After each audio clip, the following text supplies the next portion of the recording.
ভাবির ওই তেদর ভাইকে আমি কিছুতেই বিয়ে করব না ভাইয়া। কেন করবি না? আমার ভাইয়ের কি দোষ গুণ যে বিয়ে করবি না তুই? তোর সাত রাজার কপাল আমার ভাই তোকে পছন্দ করছে, নইলে তোর মতো মায়ারে কোন সুপুরুষ বিয়ে করবে? আমার ভাই লাখে একটা। প্রিয়ন্তী, থামবা তুমি। আমার ভাই, আমার ভাই করো না তো। আমার বোনও কম কিসে? আমার বোন যদি কমই হতো তাহলে কি আর তোমার ভাই এভাবে পেছন পড়ে থাকতো? তুমি কথা বলবা নয়ন। তোমার বোনরে বোঝাও আমি রান্না করতে গেলাম। মাথা আমার খারাপ করেরো না দুই ভাই বোন মিলে। প্রিয়ন্তীর রান্নাঘরে চলে গেল। অয়ন বসে রইল বারান্দায় রাখা ব্রেঞ্চের ওপর। পাশেই ছোট বোন অনু বসে রয়েছে। চোখ মুখ অসম্ভব বিরক্তির রেশ, দু হাত কোমরে রেখে মুখ ফলিয়ে বসে আছে। মাথার দুপাশে লম্বা চুলগুলো বেনি করে দুভাঁজ করে রেখেছে। পায়ের পাতা পাতা লম্বা স্কার্টটা গোলাপি রঙের স্কার্ট এর সাথে মিলিয়ে কালো ঢোলা গেঞ্জি পরেছে। গলায় ওড়না বুকের দুপাশে ঝুলিয়ে দিয়েছে। ফর্সা শরীরে ওকে এখন দেখতে স্নিগ্ধ লাগছে। অয়ন বলল, তোর ভাবির কথায় বিরক্ত হতে হবে না, আমি আছি না। তুই বিয়ে করতে না চাইলে বিয়ে করতে হবে না। আমি প্রণয়ের সাথে কথা বলে নেব। আচ্ছা? আর ভাবিকেও বলবা আমার কানের কাছে যেন সবসময় ভাই ভাই না করে বেড়ায়। আচ্ছা, বলে দেব, আর করবে না। এক্ষুনি বলবা। আচ্ছা, এখনই বলছি। তুই যা, ঘরে যা আর ভাত খাবি। কিছু বললেই খাওয়া দাওয়া বন্ধ কেন করতে হবে? অনু ভাইয়ের আদর পেয়ে আর আহ্লাদে আটখানা হয়ে ভাইয়ের কাছে গিয়ে ভাইয়ের বুকে সেটে গেল। অয়ন মাথায় হাত বুলিয়ে দিয়ে বলল, দেখ না প্রান্তিক কি করছে। ওকে সাথে নিয়ে খাবারটা খেয়ে নে, নইলে দেখবি তোর ভাবি আর ও রেগে বসে আছে। যাচ্ছি। খাবারটা শেষ করে অনু প্রান্তিককে নিয়ে বের হলো বাড়ি থেকে। একটু পুরো পাড়াটা ঘুরে আসবে সে। প্রান্তিক তার ভাইয়ের 2 বছরের ছেলে। এই তিনজনকে নিয়েই ওর বেঁচে থাকা। জন্মের পর বাবা আর বছর দুয়েক আগে মা ওকে ছেড়ে চিরকালের জন্য দূরে চলে গেছে। প্রান্তিককে নিয়ে বের হয়ে প্রথমে সিদ্ধান্ত নিল আজ যাবে নয়নাদের পাড়ায়। এই তো সামনের গ্রামটাতেই নয়নাদের বাড়ি। কিছু পথ যাওয়ার পরে পথ আটকে দাঁড়ালো প্রণয়। এসেই প্রান্তিককে কোলে তুলে নিল, গালে চুমু দিয়ে বলল, কোথায় যাওয়া হচ্ছে আমার মামাটার? ফুপির সাথে যাই। তা আপনার ফুপি কই যায়? প্রান্তিক আর বলে না। প্রণয় ওকে কোলে রেখেই অনুর দিকে চায়, থমকে বলে, কই যাচ্ছিস এই সন্ধ্যাবেলায়? অনুও তেরা গলায় বলে, যেই হানে মন চাই হেই হানে যাই, তোর কি? প্রণয় ওর মুখের দিকে চোখ রেখে কট মঠিয়ে বলে। বেয়াদবি করবি না পাখি, সোজা বাড়ি যাবি। অনুও ওর চোখে চোখ রেখে বলে, তোর কথা আমি কেন শুনবো? শুনবি? কেন শুনবি তা আমি জানাতে বাধ্য নই। শুনবো না। প্রণয় ওর মাথায় চাটি মারতেই অনু কেঁদে ফেলল। প্রণয় ব্যঙ্গ করে বলল, এইটুকুতেই কেঁদে ফেললি? আর ও তো ব্যথা দেওয়া বাদই রেখেছি। এক্ষুনি বাড়ির রাস্তা না ধরলে এমন হাল করব না, কাঁদতে কাঁদতে বাপ ভাইয়ের নাম ভুলে আমার নাম নিবি। অনু কাঁদতে কাঁদতে বলল, আমি তোকে বিয়ে করব না। তোর ঘাড় করবে সময় আসলে। তুই এক্ষুনি বাড়ি যাবি কি না? অনু পেছন ফিরে দৌড়ে বাড়ি ফিরল। প্রণয় ও পিছু পিছু অনুদের বাড়িতেই এলো। বেয়াদবটার সাহস কত! এই সন্ধ্যাবেলায়ও গ্রাম ঘুরতে বের হয়। যত দ্রুত সম্ভব বেয়াদবটাকে বিয়ে করে ঘরে তুলতে হবে। তার বেয়াদব পাখি সব সময় অবাধ্যতা করবে ওর। যাকে যতবার মনের শিকলে বাঁধতে চায় ততবার দূরে সরে যাওয়ার পায়তারা করে। এবার আর না, এই মাসেই বিয়ে করে ঘরে তুলবে।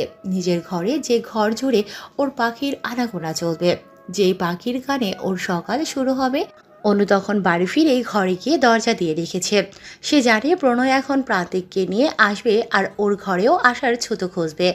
প্রণয় আসতেই প্রিয়ন্তী ভাইকে ঘরে নিয়ে বসতে দিল। শুকনো নাস্তা দিয়ে রান্নায় বসালো নতুন করে।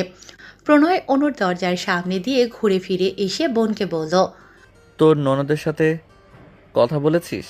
এই মাসে আমি ওকে আমার বাড়ি নিয়ে যাব। হ্যাঁ রে, বলছিলাম যে ও যখন চায় না বিয়ের জন্য আলাদা করে মেয়ে দেখি, কি দরকার ওকে বিয়ে করার? উফ আপু, তুইও না বারবার এক কথা বলিস। আমি তো ননদকেই চাই। প্রিয়ন্তী জ্বলে উঠল।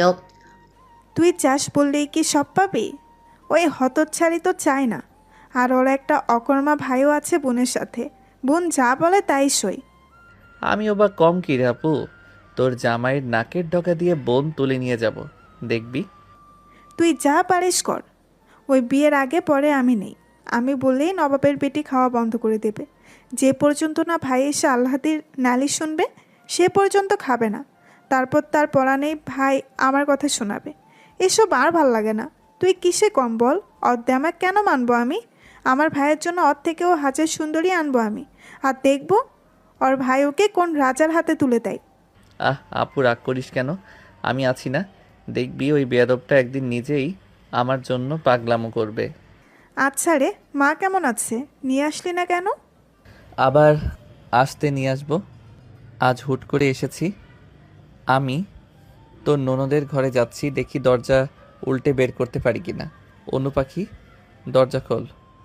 তোকে দেখেই চলে যাব, সময় নিয়ে আসিনি, বাড়িও যাইনি। শহর থেকে প্রথমে তোকেই দেখতে এসেছি, একটু মায়া কর। অনু ঘরের ভেতরে বিছানার ওপর পা তুলে বসে আছে।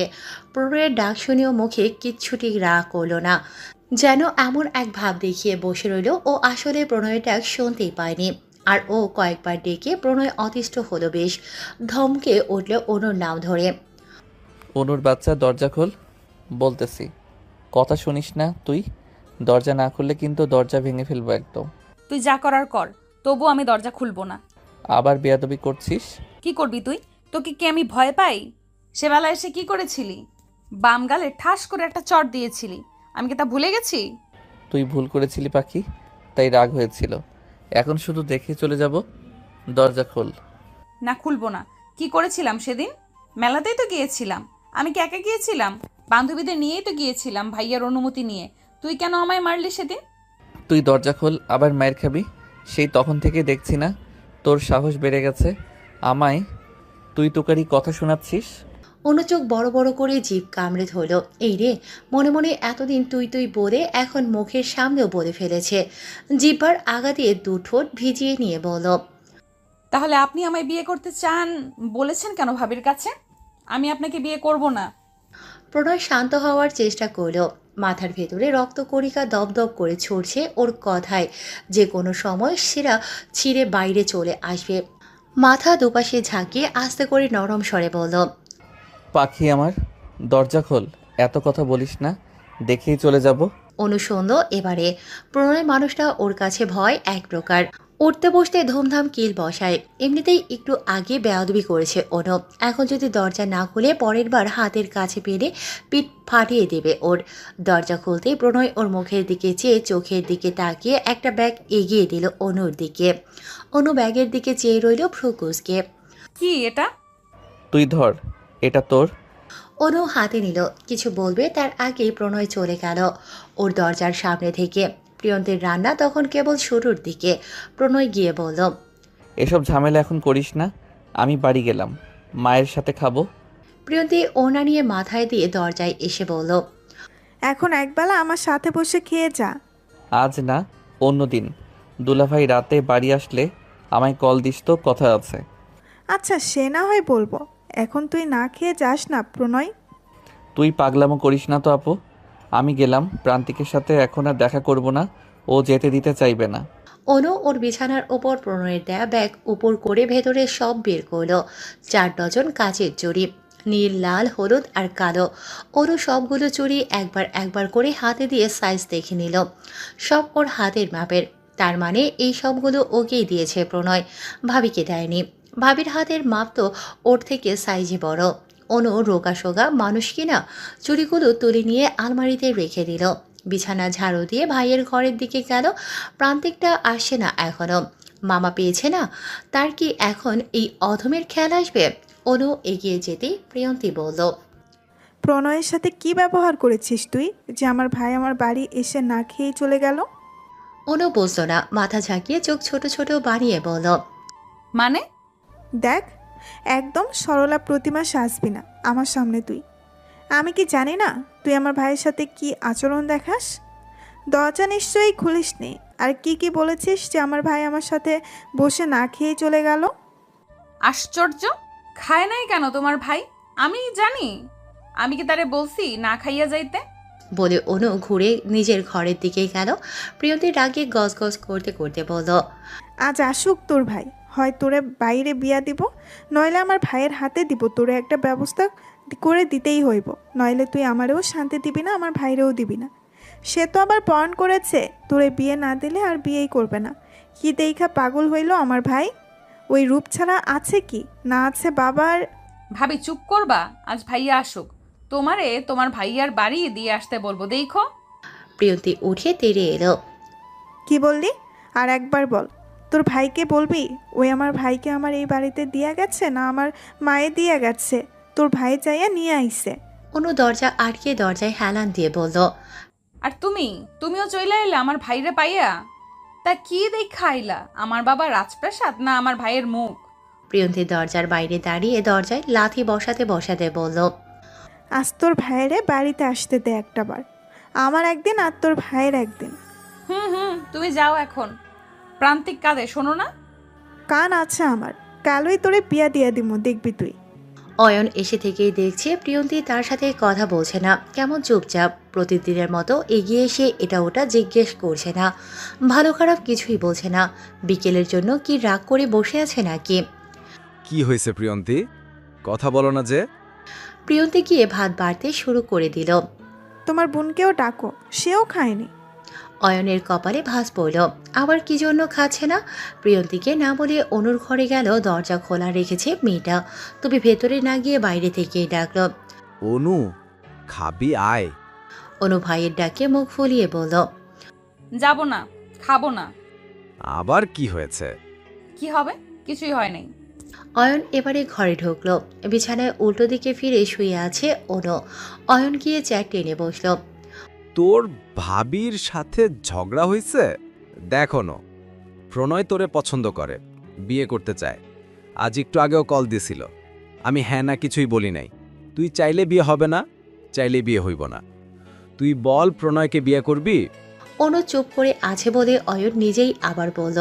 প্রণয় আর বেকার নাই, শহরে বিরাট কাপড়ের দোকান দিছে, মাসে অনেকগুলো টাকা আয় করে। আমার থেকে ওর কাছে বেশি সুখে থাকবি। বিয়ে তো একদিন দিবই। তুই ভাব কারে বিয়ে করবি। তোর ভাবি, মহিলাটা আমায় সহ্য করে না ইদানিং। আমি বুঝি সব। কয়বার করে ওরা আসতে চাইলো তোরে নিয়ে যেতে, আমি মানা করছি। তোর ভাবি তোরে আদর করে অনু, ওর সাথে রাগ করিস না। ও শুধু চায় তুই ওর আরেক আদরের বউ হয়ে ওই বাড়ি যা। তুই দেখিস না তোর একটু অসুস্থতায়ও প্রিয়া কত চিন্তা ভাবনা করে দিনরাত। তোর সাথে ঘুমায়, তোর কখন কি লাগে, কেমন লাগে না লাগে, কি খেতে চাস না চাস সব খেয়াল রাখে। প্রিয়ন্তীর মাটাও তোকে কত আদর করে, আমি দেখি তো অনু। সব তো ঠিক আছে, সমস্যা তো ওই প্রণয়কে নিয়েই ভাইয়া। আমার সাথে কি ব্যবহার করে দেখো না তুমি। যখনই আসে আমাকে ধম্মকের উপরে রাখে, পান থেকে চুন খসতেই রাগারাগি করে। শুধু আমার সাথেই না, সবার সাথেই রাগ দেখায়। যখন তখন হাত উঠিয়ে ফেলে। একটা প্রশ্ন বললেও, একটা কথা বললেও গায়ে লাগায় না। তেরামির তার শেষ নেই। ও তো একটু ওরকম করে, এছাড়া তো আর চরিত্রে সমস্যা নাই, সব ঠিক আছে। অনু বিরক্তকর মুখভঙ্গিমা করে বসে থাকে। অয়ন ওকে জোর করে বিছানা থেকে নামিয়ে খেতে নিয়ে যায়। প্রিয়ন্তী রান্নাঘরের মেঝেতে পাটি বিছিয়ে দিয়েছে। প্রান্তিক সেখানে মাঝখানে খেতে বসেছে। ভাতের সাথে প্রিয়ন্তী ওকে মাছের টুকরো খেতে দিয়েছে। অনু আর অয়ন এসে প্রান্তিকের দুপাশে বসল। প্রিয়ন্তী চুপচাপ দুটো প্লেট এগিয়ে দিল দুই ভাই বোনকে। ওরা দুজনে প্লেট এগিয়ে নিয়ে গ্লাস ভর্তি পানি নিয়ে হাত পরিষ্কার করে নিল। প্রিয়ন্তী ওদের খাবার বেড়ে দিয়ে প্রান্তিকের মাছের টুকরো থেকে কাটা ছাড়াতে লাগলো। অনু এক লোকমা ভাত নিয়ে ভাবির মুখের দিকে বাড়িয়ে দিল। প্রিয়ন্তী চমকালো না, কেননা এর আগেও অনু এমন করেছে। সে প্রথম থেকে রাগলেই অনু ভাত খাওয়া বন্ধ করে দেবে, আর তারপর প্রিয়ন্তী ভাত নিয়ে দিলে ও খাবে আর ওকেও খাইয়ে দেবে। আজও তার ব্যতিক্রম হলো না। প্রথমে না নিতে চাইলেও প্রিয়ন্তী শেষ পর্যন্ত নিল। খাওয়া শেষ হতেই অয়ন বলল, কাল আমার বোনকে ছেলেপক্ষ দেখতে আসবে, খবরদার কথাটা যেন বাড়ির বাইরে না যায়। আর সকল রান্নাবান্নার দায়িত্ব তোমার। কালই আমি বিয়ের পাকা কথা দেওয়া নেওয়া করব। যা অনু, গিয়ে ঘুমা। অনু মিটমিট করে হেসে নিজের ঘরে চলে গেল। প্রিয়ন্তী চুপ করে গম্ভীর মুখে বসে রইল। এই বদলোক, তাহলে তলে তলে বোনের জন্য অন্য কোথাও দিতে চাচ্ছ? আচ্ছা, কাল আসুক, সেই বাড়ির লোক এমন হাল করবে না। পরের দিন সকাল সকাল প্রিয়ন্তী গিয়ে অনুকে ঘুম থেকে ডেকে তুলল। অনু উঠে বিছানায় বসে বলল, কে মরেছে? সকাল সকাল এত ডাকছো কেন? তোর ভাই কাল রাতে কি বলল মনে নেই? ভুলে গেলি? আজ তোকে দেখতে আসবে, ঘর বাড়ি সাফ করতে হবে। চল কাজে লেগে পড়ি, আবার রান্নাও করতে হবে। অনু বুঝলো না ঘর বাড়ি তো পরিষ্কার করেই রাখা আছে।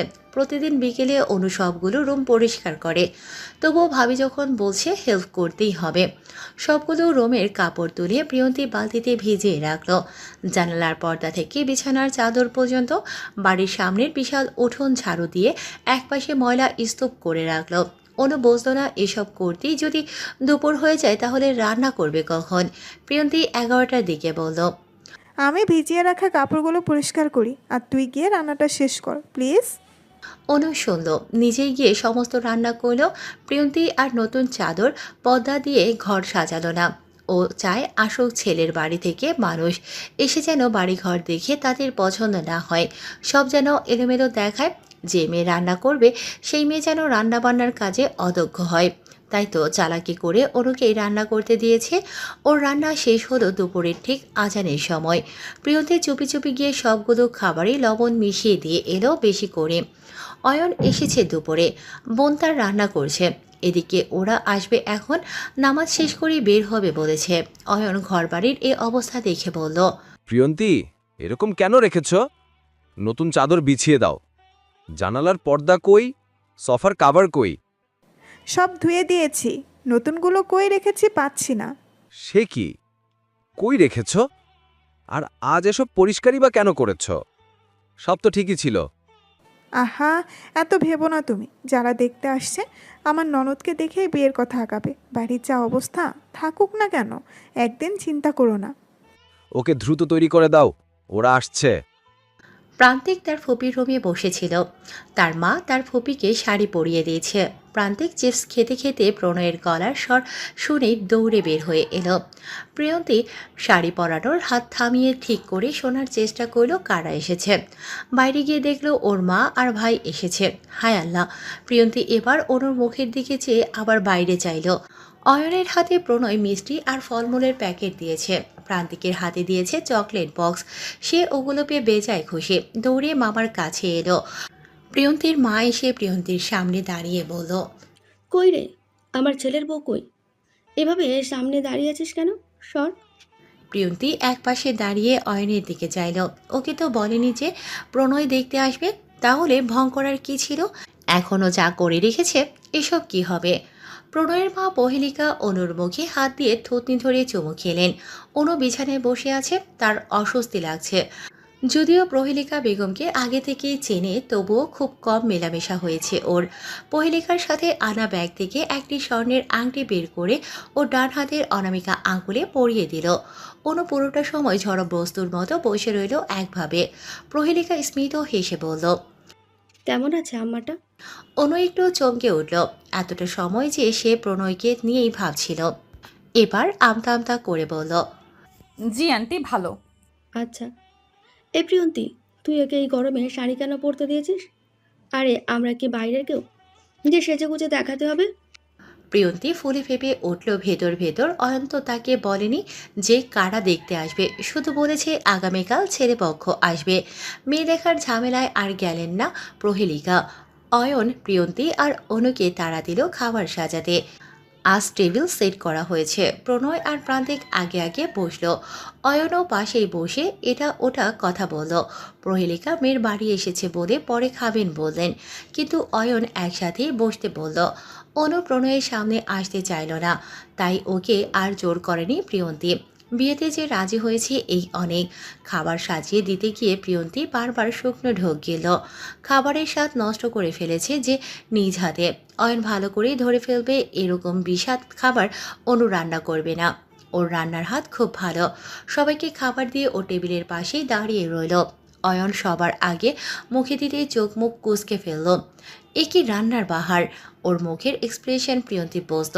কাঁদো কাঁদো মুখটাতে জোর করে হাসি আনার চেষ্টা চালিয়ে বলল, ওই আসলে হয়েছে কি, চা করতে গিয়ে তাকের উপর থেকে চিনির বয়াম নিতে গিয়ে সব চিনি খাবারে পড়ছিল।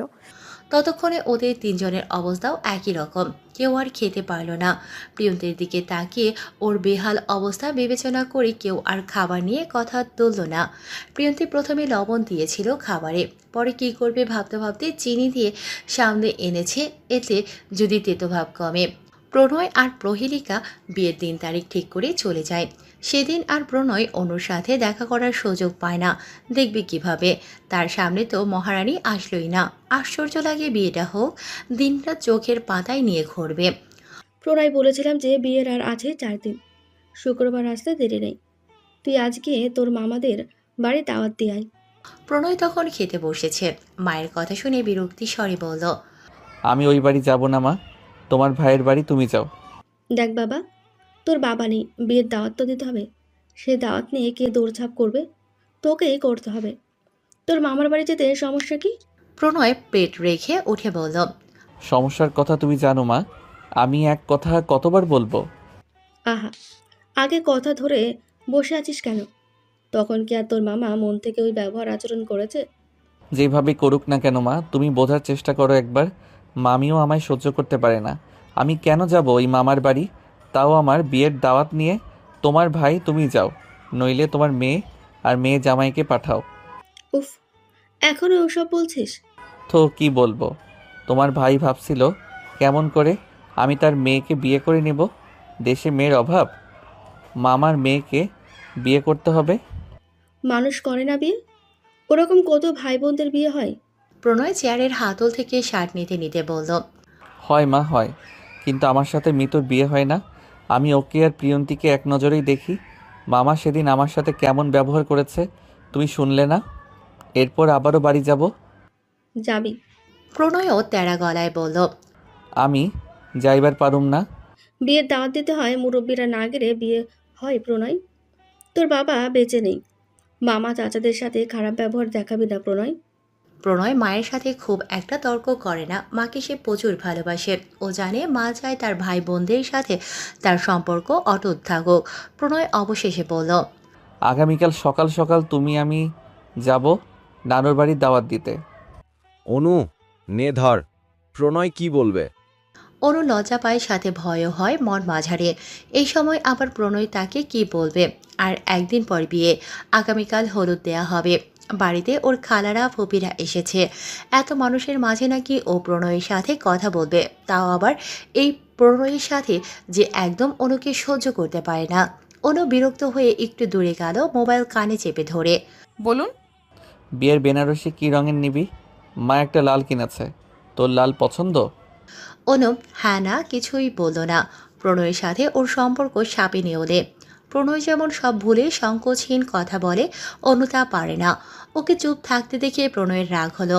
ও চাইছিল না অনুকে বিয়ের এই কয়দিন বকাঝকা করতে। তবে ধৈর্যের বাঁধ ভাঙল যখন মিনিট 10 পরও অনুর উত্তর পেল না। আশ্চর্য, অনুকে মোবাইল কানে রেখে অনু অন্য কাজ করছে নাকি মজা নিচ্ছে? প্রণয় ধমকে উঠল, কথা বলছিস না কেন? মোবাইল হাতে নিয়ে কি ঘুমিয়ে পড়েছিস? বিয়ের আগ মুহূর্ত পর্যন্ত ঘুমাবি বলে সিদ্ধান্ত নিয়েছিস? আশ্চর্য। অনু কেঁপে উঠল ধমকের শব্দে। এ কি মানুষ রে বাবা! বিয়ের আগের দিন ও হবু বউকে ধমকায়। এ ছেলে কিনা ওর স্বামী হবে, যার সাথে সারা জীবন থাকতে হবে। অসহ্য। অনু আচমকা কি ভেবে কাঁদা শুরু করে দিল। প্রণয় ওপাশে বিরক্ত হয়ে কল কেটে দিল। এই মেয়ে মানুষ হবে কবে? এদিকে অনুর কান্না দেখে বাড়ির সকলে এগিয়ে এলো। কি হয়েছে কি হয়েছে জিজ্ঞেস করাতেও সবাইকে বলল না কি হয়েছে। ও নিজেও বুঝলো না ওর আসলে হয়েছে কি, শুধু জানে অসহ্য লাগছে। অয়ন এসে প্রিয়ন্তীকে জিজ্ঞেস করলো। তোমার ভাই আবার বকেছে আমার বোনকে? প্রিয়ন্তী কাজ করতে করতে অতিষ্ঠ হয়ে জবাব দিল। আমার ভাইয়ের খেয়ে কাজ নাই? তাহলে ও শুধু শুধু কাঁদবে কেন? প্রিয়ন্তী কিছু না বলে বের হয়ে গেল অন্য কাজে। অনু এসে ভাইয়ের কাছে আবার নালিশ জানালো। প্রণয় তাকে আজও ধমকেছে। অয়ন বোনের গায়ে হলুদের অনুষ্ঠান করবে নিজ বাড়ির উঠোনে। একপাশে প্যান্ডেল সাজানো হয়েছে, তাই পুরো বাড়িতে লাল নীল মরিচবাতি লাগিয়েছে, যা রাত হতেই আলো দিয়ে পরিবেশ উজ্জ্বল করে রাখছে। অনুকে হলুদের জন্য সাজানো হচ্ছে। পরনে হলুদ সিল্কের শাড়ি আর হাতে পায়ে গায়ে হলুদের গাঁদা ফুলের সাজসজ্জা। চোখে হালকা কাজল আর ঠোঁটে লাল লিপস্টিক তার সৌন্দর্য আরও ফুটিয়ে তুলেছে। মাথার চুল খোপা করে গাঁদা ফুলের মালা পেঁচিয়ে দেওয়া হয়েছে, যা তাকে একদম সোনার বরণ মেয়ে করে তুলেছে। উঠোন জুড়ে আত্মীয় স্বজন বন্ধু বান্ধবের হই হুল্লোড়। কেউ হাসছে, কেউ হাততালি দিচ্ছে, আবার কেউ গানের তালে তালে নাচে।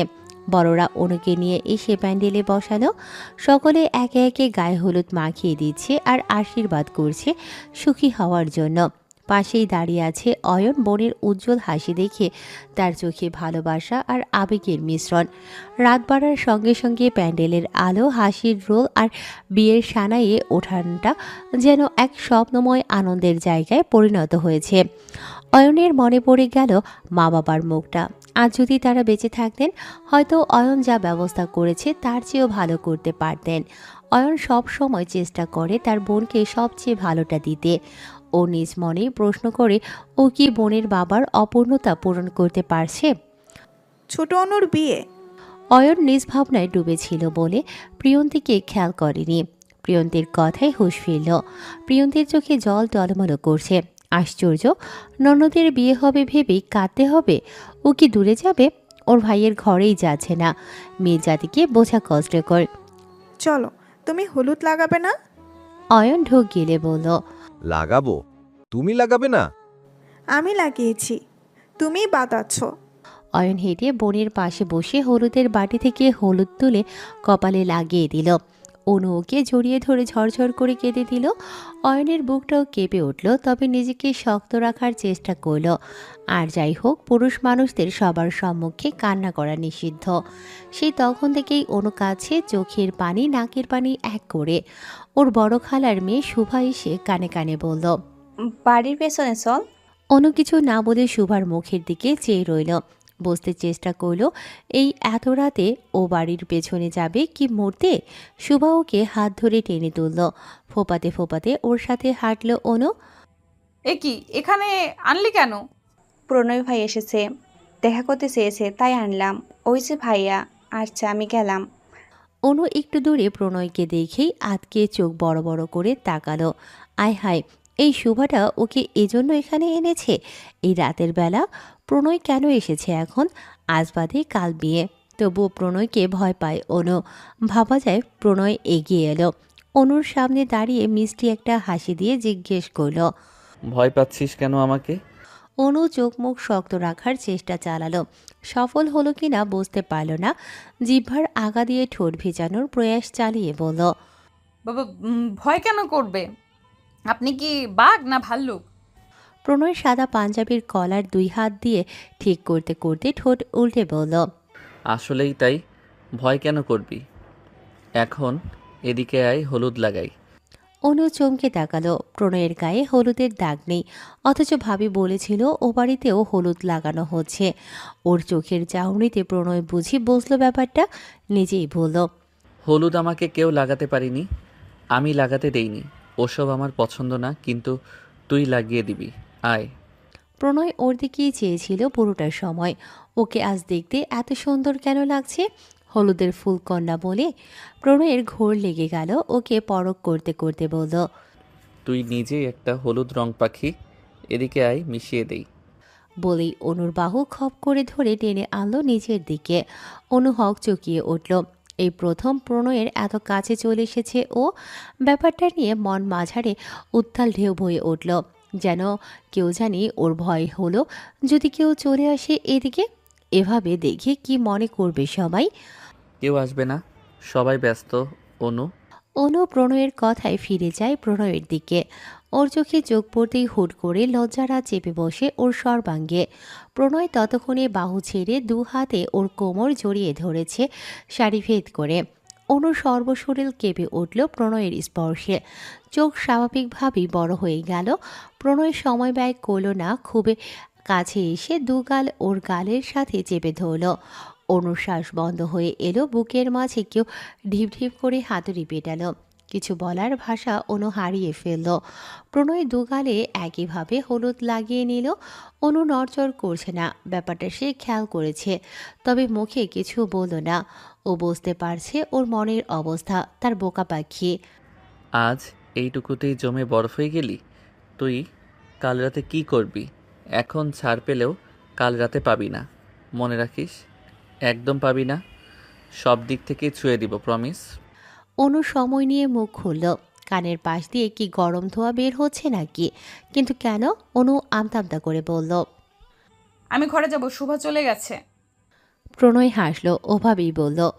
পালাই পালাই করছিস কেন? কাল পালিয়ে যাবি কোথায়? সে আমার কাছে আসতে হবে। অনু দৌড় লাগালো বাড়ির দিকে, যেতে যেতেই বলল। আমি যাব না আপনার বাড়ি।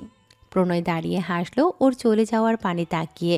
পকেট থেকে ফোন বের করে আলো জ্বালিয়ে নিজের বাড়ির রাস্তা ধরতে ধরতে গিয়ে উঠল। তোমার ঘর বাড়ি আমার লিখে দিব বুঝিয়ে। তোমায় নিয়ে যাব হয় পৃথিবীকে জানিয়ে। আমার গরুর গাড়িতে বউ সাজিয়ে, তুত্তুর তুত্তুর তুত্তুর তুত্তুর সানাই বাজিয়ে। আরে যাব তোমায় শ্বশুর বাড়ি নিয়ে, আরে যাবে তোমায় শ্বশুর বাড়ি নিয়ে। আজ সকাল থেকেই প্রণয়দের বাড়ির চিত্র অন্যরকম অন্য দিনের তুলনায়। প্রণয় বছরখানেক আগে ঢাকায় চাচার সাহায্য নিয়ে কাপড়ের দোকান দিয়েছে। মাসের পর মাস ওখানেই থাকতে হয়, ব্যবসা সামলাতে হয় তার একার। গ্রামে আসে মাঝে মাঝে, মা বোন গ্রামেই থাকে। এছাড়াও তার প্রিয় শখের নারীর আবাসও এখানেই, এই মেদিনীপুরে। বাবার রেখে যাওয়া জমি জমারও অভাব নেই। বিশাল জমির উপরে ঘর উঠিয়েছে ইট দিয়ে। বলা যায় এই গ্রামে এখন প্রণয়ের সংসারের অবস্থাই বেশি সচ্ছল। 3টে বেডরুম, একটা বসার রুম আর কিচেন রুম রয়েছে প্রণয়ের। ওর আর ভাই নেই, বোনটারও বিয়ে হয়ে গেছে, তাই আপাতত বাড়ি একতলা কমপ্লিট করেছে, বাকিটা পরে ধীরে ধীরে করা যাবে। অয়ন আর প্রিয়ন্তীর বিয়েটা এভাবে ধুমধাম করে করা হয়নি, তখন পরিস্থিতি এমন ছিল না। আর ওরাও প্রিয়ন্তী আর অয়নের 3 বছরের সম্পর্ক মানতে চাচ্ছিল না, যার ফলস্বরূপ একদিন অয়ন এসে প্রিয়ন্তীকে নিজের সাথে করে নিয়ে চলে গেল কাউকে না জানিয়ে। পরের দিন খবর এলো দুজনে বিয়ে করে নিছে। পহেলিকা মেয়ের সাথে অভিমান করে 7 মাস কথা বলা বন্ধ করে রেখেছিলেন, কিন্তু মেয়েকে আর ভুলতে পারলেন না, তাই মেনে নিলেন। এই যে আজ প্রণয়ের বিয়ে, বাড়িতে এত আত্মীয় স্বজন এসেছে, অথচ ভাইয়ের বিয়ের দিন বোন নেই, আসবে কি করে? ওদিকে কে সামলাবে? এ কি, প্রিয়ন্তীর শ্বশুর শাশুড়ি আছে যে তারা সব সামলাবে? তবে অনয় বলেছে বিয়ে শেষ হলে প্রণয় আর অনুর সাথে প্রিয়ন্তীও বাসায় যাবে।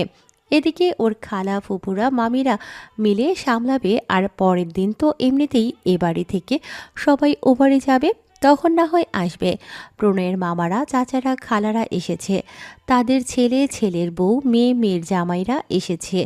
সকাল সকাল উঠে সবগুলো প্রণয়ের বিয়ের গাড়ি সাজাতে ব্যস্ত হয়েছে। মাসখানেক আগে প্রণয় নিজেই একটা প্রাইভেট কার কিনেছে, সব সময় তাকে যাতায়াত করতে হয়, তাই টাকা হাতে হতেই কিনে ফেলেছে। বাচ্চারা সেখানেই দৌড়ঝাঁপ করছে। প্রণয়ের বড় চাচাতো ভাইয়ের বউরা ওকে গোসল দেওয়াতে নিয়ে গেল। সবগুলো ভাই মিলে গোসল করিয়ে দিল। এরপর প্রণয়ের মায়ের রুমে মেঝেতে এক থাবা চাল রেখে তার উপর পাটি বিছিয়ে বসতে দিল। কলাপাতার নতুন পাতার নেও এনে হাতে ধরিয়ে দিল। এটা নাকি নিয়ম। প্রণয়ের রুমে ফুল দিয়ে সাজানো হচ্ছে। ওর কাজিনরা সকাল সকাল গোলাপ আর রজনীগন্ধা ফুল এনেছে বাসর সাজাবে বলে। আপাতত সবাই ওখানেই আছে। দুপুরে নামাজ পড়ে বের হবে বউ আনতে। প্রণয়ের মা ঘরে এসে ছেলের বউয়ের জন্য রাখা সব গহনা নিয়ে ছেলের পাশে বসে এক এক করে দেখালো। এসব ওর নজরেই রাখতে বলল। বাড়িতে এখন অনেক মানুষ, কার নজরে পড়ে আর কে নিয়ে নেয় বলা যায় না। প্রণয় এগুলো নিয়ে ভাবতে লাগলো, বউ সাজলে অনুকে প্রতিদিনের তুলনায় আরও বেশি সুন্দর লাগবে, তাই না? আচ্ছা, কেমন দেখাবে যখন ও লাল বেনারসি পরে কবুল বলে ওর বউ হবে?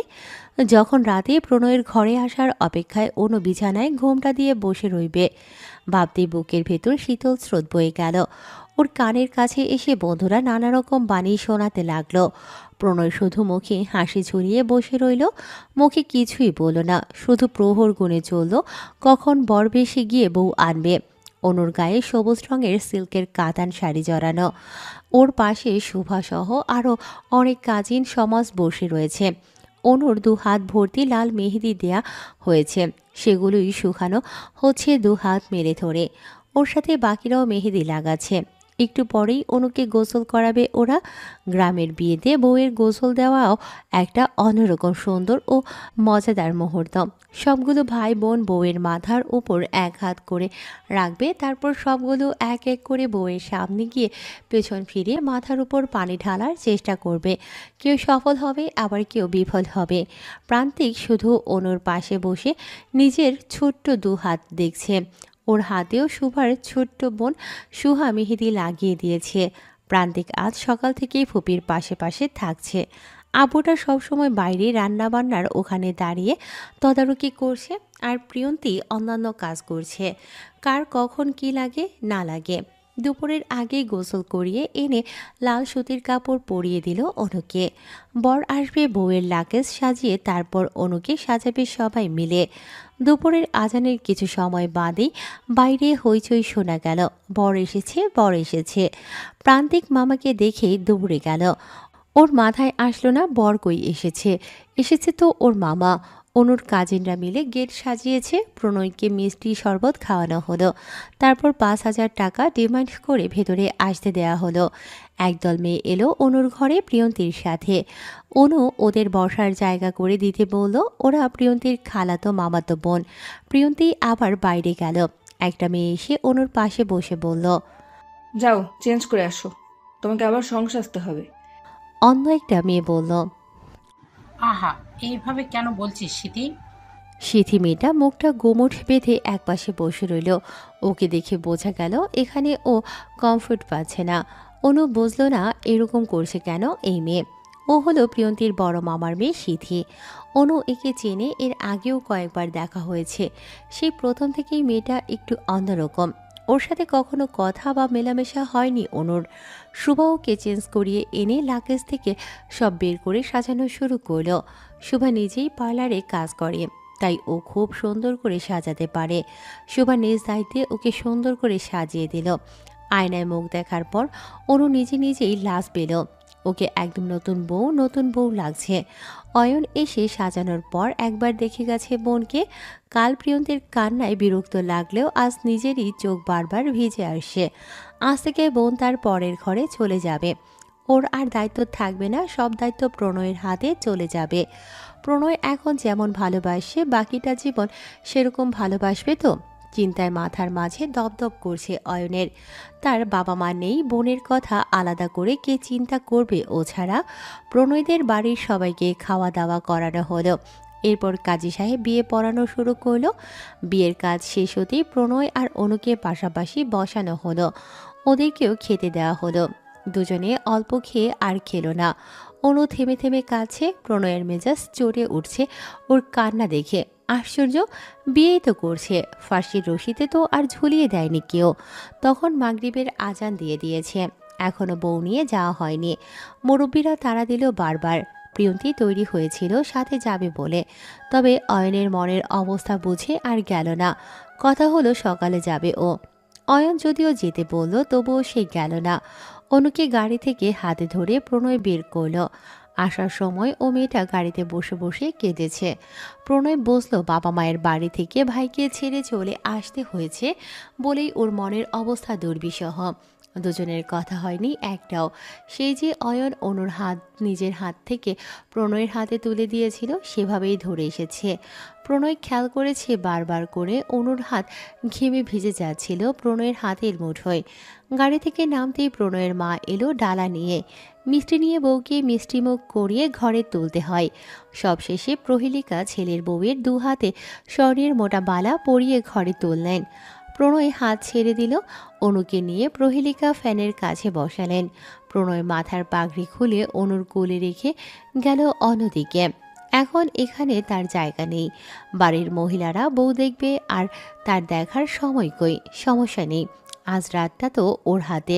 না ঘুমিয়ে সারা রাত দেখবে। প্রণয়ের বড় চাচার বড় ছেলের বউ আর তার ছোট ছেলে সে ঘরেই উপস্থিত ছিল। অনুকে যেন চোখ দিয়ে গিলে খাচ্ছে সজীব। ওর চাহনি খেয়াল করে সজীবের বড় ভাবি সুমি বলল, এইভাবে দেখো না, একবার মার খেয়েছিস মনে নেই?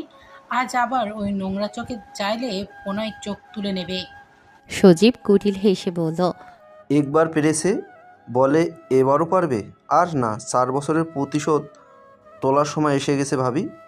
জলে নামবো কেবল, সেই জল ঘোলা করে নোংরা করতে যা করার সব করব। সুমিও দেবরের সাথে তাল মিলিয়ে বলল। আমি তোর সাথে আছি সব সময়। প্রণয়ের রুমে মাত্রই এনেছে অনুকে, পুরো ঘরে চোখ বুলিয়ে মাথা নামিয়ে নিচু করে রাখলো।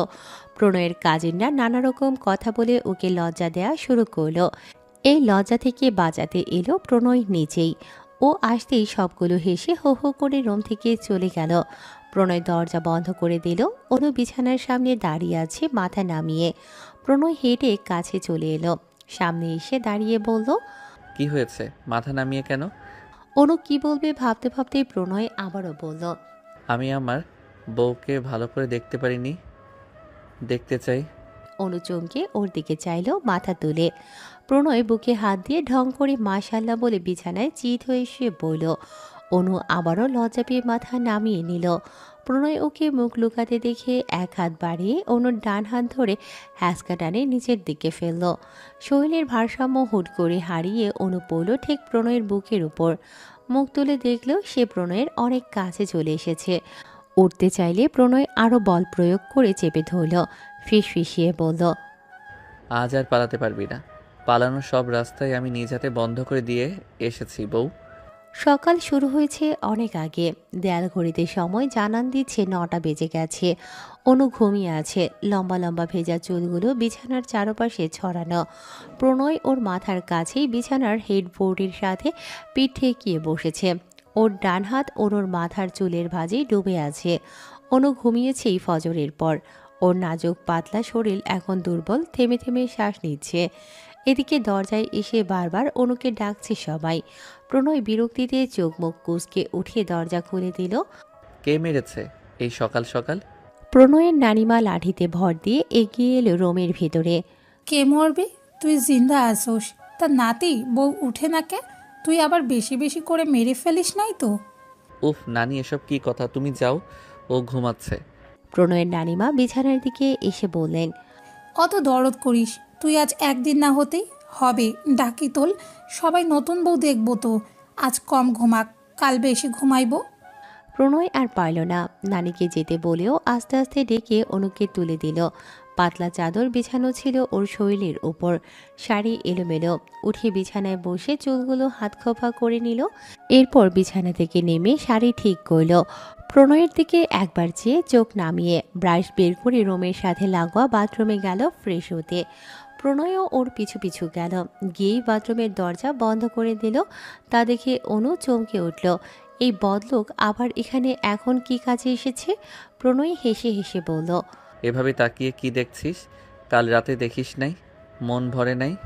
অনু ব্রাশ শক্ত করে ধরে বলল, কাল রাতে তো তুমি তুমি করে বলছিলেন। প্রণয় জিজ্ঞাসু দৃষ্টিতে তাকিয়ে বলল, কখন? ওই যে তখন, এখন ভুলে গেছেন? ভুলে গেছি, মনে করিয়ে দে। কখন বলেছিলাম? অনু বুঝলো প্রণয় ফাজলামো করতে চাচ্ছে, তাই চোখ বুজে আবার খুলে বলল, তুই তুই করেই বলছিলেন। এখন যান, বাইরে যান, আমার প্রাইভেসি দরকার। প্রণয় অনুর হাত থেকে ব্রাশ খপ করে কেড়ে নিল। পেস্ট লাগাতে লাগাতে বলল, চল আজ এক ব্রাশ দিয়ে দুজনে ব্রাশ করি, আর প্রাইভেসির দরকার নেই। অনু চটে উঠল।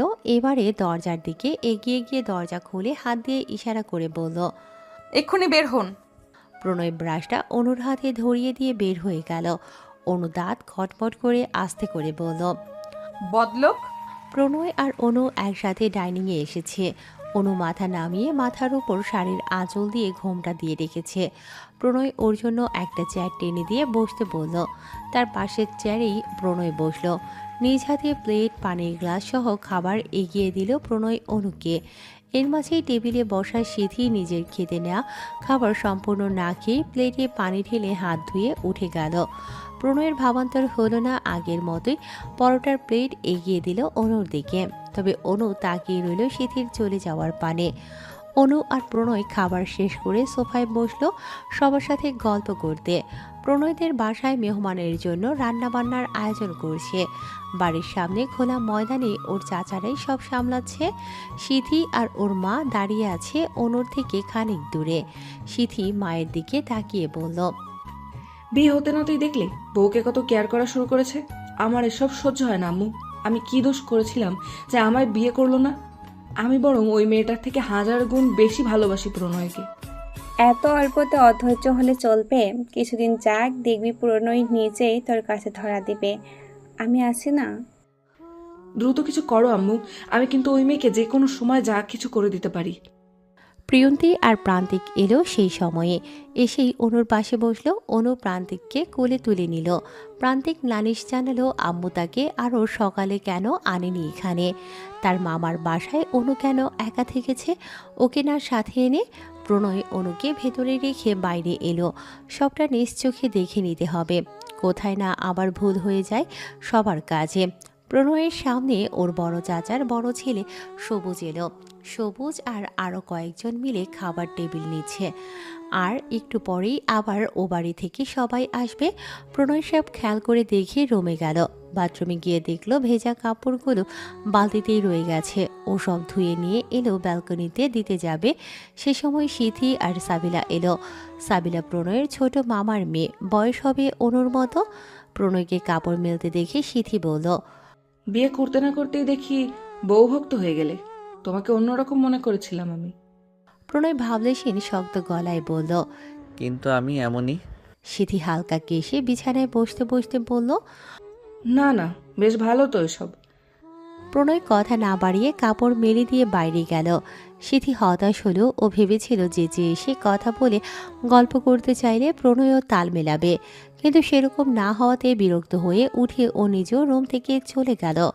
অনুর সাথে অনেকে এসে পরিচয় হচ্ছে। অনু কাউকে কাউকে চিনলেও অনেককেই চেনে না আজ এখানে।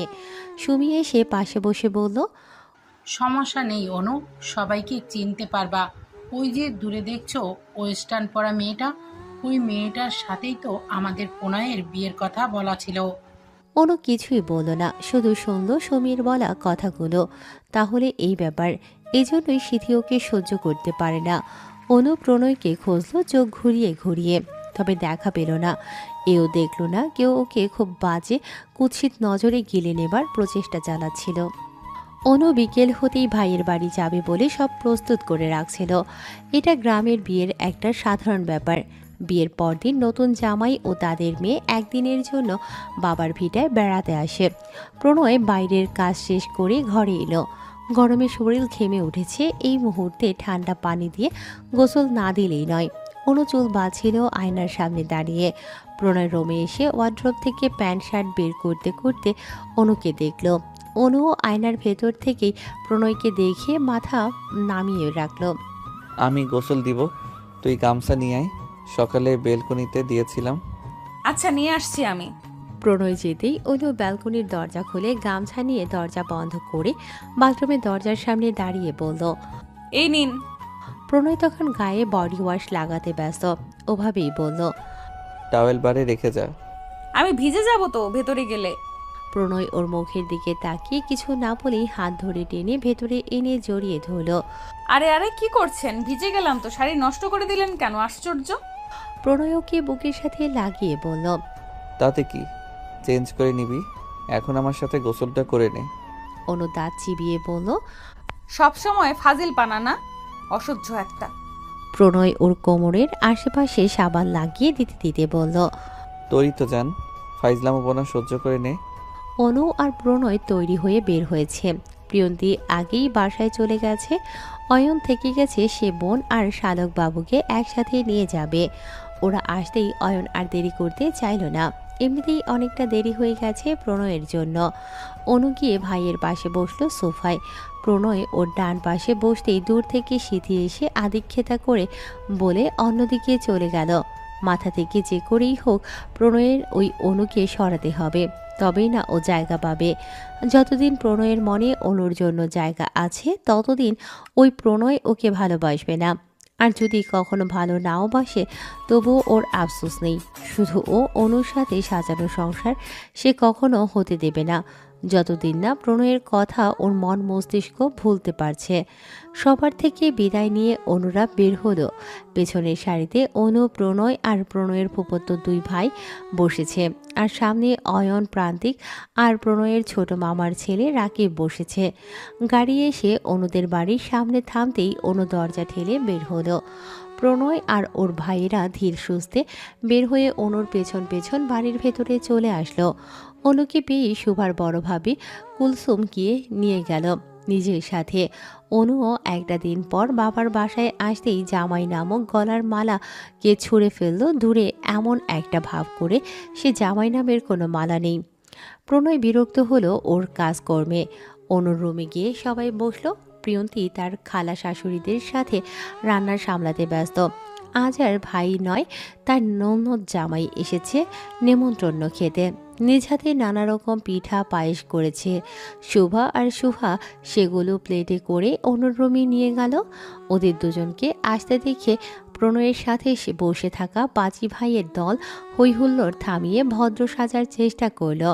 রাকিব শুভাকে দেখে জিজ্ঞেস করল, আমাদের ভাবি থাকতে আপনি কেন কষ্ট করে নাস্তা আনতে গেলেন? শুভা নাস্তার প্লেট এগিয়ে দিতে দিতে রাকিবের মুখে একটাবার দেখে নিল, সাথে সাথে পায়ের তালু থেকে শুরু করে মাথার তালু জ্বলে উঠল। শুভার মনে পড়ল ইনি হলেন সেই ভদ্রলোক যার সাথে দুপুরে প্রণয়দের বাসায় যাওয়ার পর ঝামেলা লেগেছিল। শুভার এখনও মনে পড়ছে, বাবা কি এমন বলেছিল ও। আর এই ছেলে সাথে সাথে মেয়েদের মতো ঝগড়াঝাটি শুরু করে দিল ওর সাথে। উফ, এখন আবার সেই তাদের জন্যই নাস্তা পানি নিয়ে দরদ দেখাতে এসেছে শুভা। কি আশ্চর্য। শুভা হাসার চেষ্টা করে বলল, আপনাদের ভাবি খুব ক্লান্ত, বুঝে নেই তো, বেচারা নতুন বিয়ে করেছে। প্রণয়ে আকস্মিকতায় কেসে উঠল। শুভা পানির গ্লাস রাখতে রাখতে চেঁচিয়ে উঠল, দুলা ভাই কি হইল আপনার? পানি নেন। প্রণয় শুভার বোনের দিকে তাকিয়ে মুখটা হাত দিয়ে চেপে কাশি আটকানোর চেষ্টা করে বলল, ওসব কিছু না। তোমার অনু আপু কোথায়? ওকে পাঠিয়ে দিও, বলবি আমি আসতে বলেছি, খুবই দরকার। কেমন? আচ্ছা, আমি গিয়ে দেখছি অনু আপু কি করছে। শুভা চলে যেতেই শুভাও চলে যাওয়ার জন্য বের হলো একা একা। সে এদের সামনে থেকে কি করবে, চলে যাওয়াই ভালো। ওকে যেতে দেখে রাকিব বলল, ও বাবা, নাস্তা শুধু দিয়ে গেলেই হবে, খাইয়ে দিতে হবে না? শুভা পেছন ফিরে দাঁত কটমট করে বিড়বিড়িয়ে কিছু একটা বলে বের হয়ে গেল রুম থেকে। অনু এলো তারও কিছু সময় পর, তখন রাত 9টা কি 10টা বেজে গেছে। নতুন জামাইও তার সাথে আসা ভাইদের খাবার খেতে দেয়া হয়েছে। তারপর বাড়ির লোকজন খেতে বসবে। প্রণয় খেয়ে দিয়ে রুমে এলো। অনু তখন সালোয়ার কামিজ পরে বিছানায় বসে আছে। প্রণয়কে আসতে দেখে গায়ের ওড়না ঠিক করে মাথায় আঁচল দিতে দিতে বলল, আমায় ডেকেছিলেন? সুহা বলছি। ভাইয়ের বাড়ি এসেই তুই জামাইকে ভুলে গেছিস না? অনু হকচকিয়ে গেল প্রণয়ের কথায়। বুঝলো প্রণয়ের রাগ উঠেছে, কথা ধারালো শোনাচ্ছে তাই। শান্ত মিষ্টি করে অনু বলল, ভাবির সাথে কথা বলছিলাম, তাই আপনার খেয়াল রাখতে পারিনি। তা ভাবির সাথে কি গোপনীয় আলোচনা করছিলেন শুনি? অনু ঘন ঘন ঢোক গিলে নিয়ে বলল, এমনি কথা বলছিলাম, বিশেষ কিছু না। প্রণয় দরজা লাগাতে লাগাতে বলল, এসব আমার জানা আছে, কি নিয়ে কথা বলছিলি? যাই হোক, আজকের পর তোর এই ভুলের জন্য ভাইয়ের বাড়ি আসা কি বন্ধ করে দেব?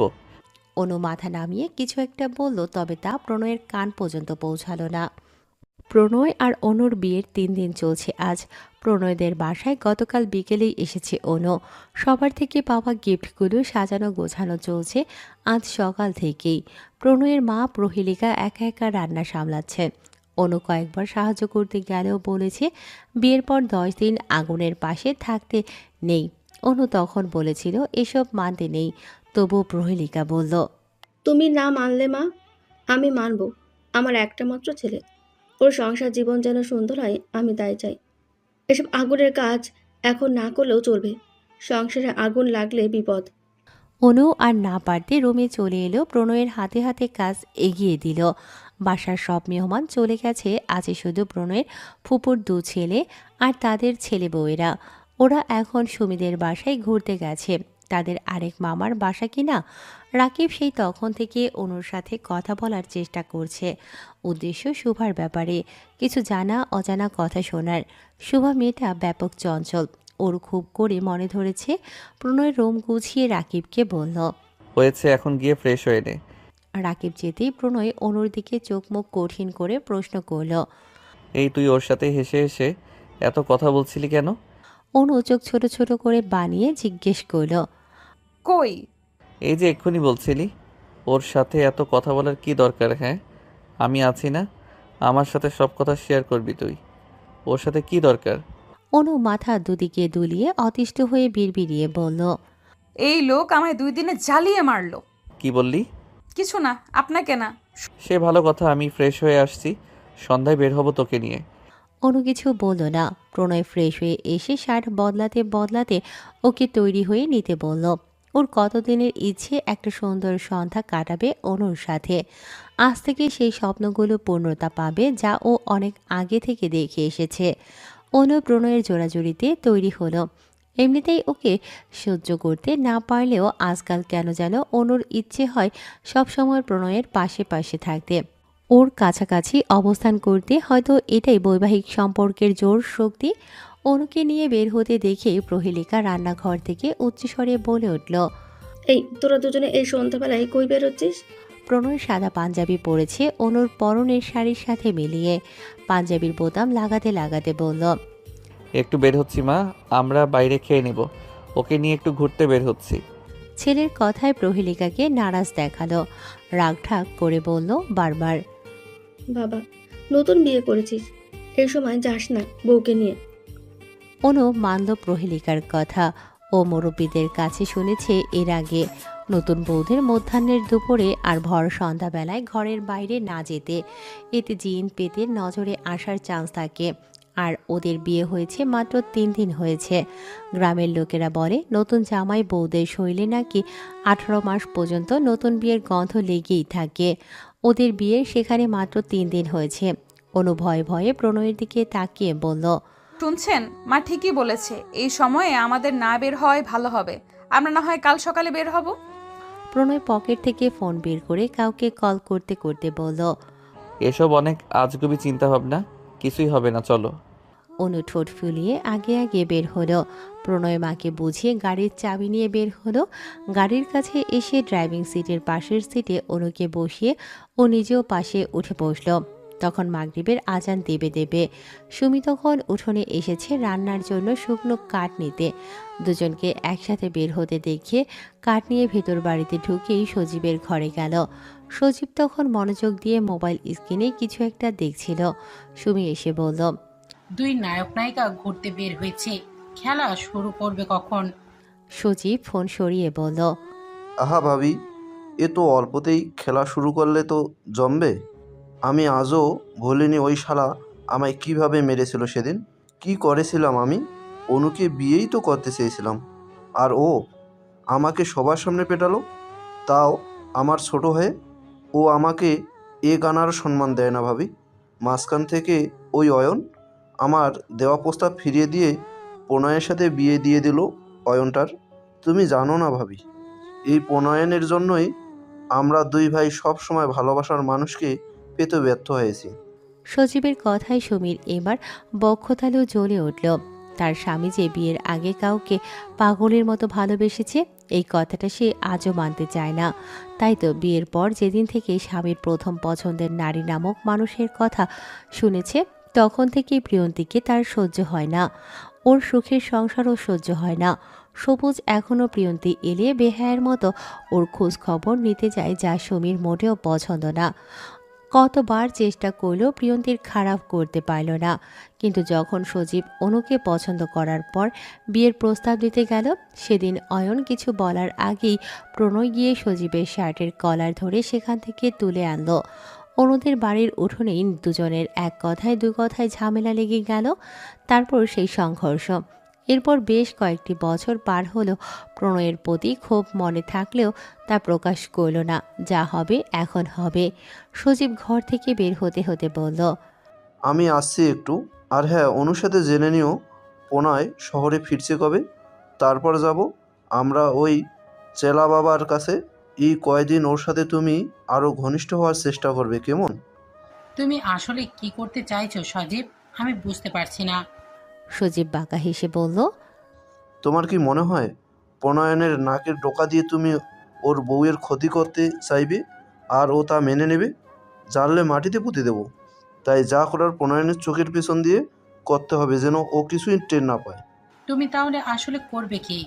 তুমি জানো তো ভাবি, সব সম্পর্ক বিশ্বাস জিনিসটা দরকার। যা না থাকলে সম্পর্ক টেকে না। আমি তো শুধু দুজনের মাঝেই অবিশ্বাস শব্দটা গড়ে তুলে দেব, তারপর দেখবে কি হয়। আমার না হলে এই অনুর প্রণয়নের ও হবে না। সুমিত তাচ্ছিল্য হেসে বলল, ওদের মাঝে যে মাখো মাখো প্রেম দেখছি, তাতে তুমি যা করতে চাইছো তা হবে না, দেখে নিও। সজীব জানালার সামনে গিয়ে দাঁড়িয়ে ঘাড় চুলকে বলল, সে সময় আসুক, দেখে নিও দুজনের মাঝে ঠিক কতটা ফাটল সৃষ্টি করি আমি। সজীব আর সে রাতেই ঘুমোলো না। একের পর এক মাথায় শয়তানি চক্র করতে থাকলো, ঠিক কিভাবে ও প্রণয় আর অনুর সাজানোর সংসারে ঝামেলা সৃষ্টি করবে। অনু একটু বোকাশোকা নরম মনের হলেও প্রণয় ধূর্ত চালাক প্রকৃতির। যদি কোনোভাবে একবার জেনে যায় ওর সংসারে নজর দিয়েছে সজীব, তাহলে ওর কবর না ঘুরে ক্ষান্ত হবে না প্রণয়। তাই যা করার করতে হবে প্রণয়ের অগোচরে। পরের দিন সকাল সকাল বের হলো সজীব বাড়ি থেকে। উদ্দেশ্য নদীর পাড়ে থাকা তান্ত্রিক চালা বাবা। সে লোকটা নাকি বহু বছর ধরে মানুষের মনের ওপর প্রভাব ফেলার বিদ্যা জানে। চেলার আস্তানা নদীর পাড়ে থাকা জঙ্গলের এক কোণে বড়সড় বট গাছের নিচে। ওখানে গিয়ে দাঁড়াতেই সজীবের পুরো গা ছমছমে করে উঠল। শুকনো ঢোক গিলে সামনে এগুলো। বট গাছটার নিচে লোকটা ইট দিয়ে বাধাই করে নিয়েছে। চারদিকে লাল কাপড় দিয়ে পতাকা লাগিয়ে নিশানা বানিয়েছে। গাছের ডালে ডালেও লাল কাপড়ের দেখা মিলল। বৃদ্ধ তান্ত্রিক এখন চোখ বুজে বসে আছে সেখানে, দু পা ভাঁজ করে। ও খেয়াল করল লোকটার সামনে নানা রকম পুঁতি, লাল কাপড় সহ পশু পাখির মাথার খুলি, হাড়গোড়, তেল চিটচিটে মোমবাতি পড়ে আছে। চোখ বন্ধ অবস্থায় মুখে কিছু অদ্ভুত মন্ত্র পড়ছে। আশেপাশে খড় পুড়িয়ে রেখেছে, যা ধোঁয়ার সৃষ্টি করে রেখেছে জায়গাটা। এর ফলে এখানের পরিবেশটা কেমন অদ্ভুত আর ভারী লাগছে। মনে হচ্ছে এখানের বাতাসেও কিছু অদৃশ্য শক্তি ঘুরছে। সজীব যেতে তিনি মন্ত্র বপা বন্ধ করে চোখ বন্ধ অবস্থাতেই কিছু বোঝার চেষ্টা করলেন। তারপর সেভাবেই বললেন, কে তুই? এখানে কেন এসেছিস? ফটাফট বলে বিদায় হ।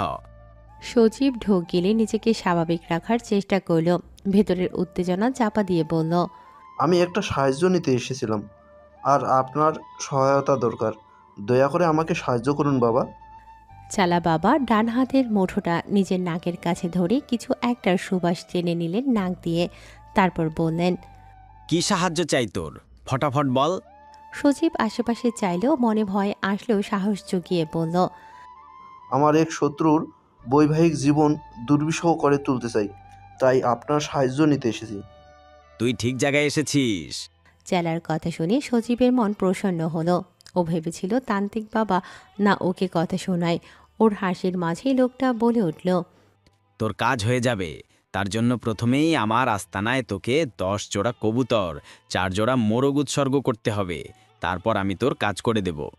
সজীব সময় নিল না, সাথে সাথেই বলল, জি জি জি, সব পেয়ে যাবেন। আমি যত দ্রুত সম্ভব আপনার বলে দেওয়া সব নিয়ে আসব। সজীব লোকটার তোষামত করতে বলল, জি চেলা বাবা, আমি তাহলে এখন আছি। প্রণয় তখন ঘুমোচ্ছে।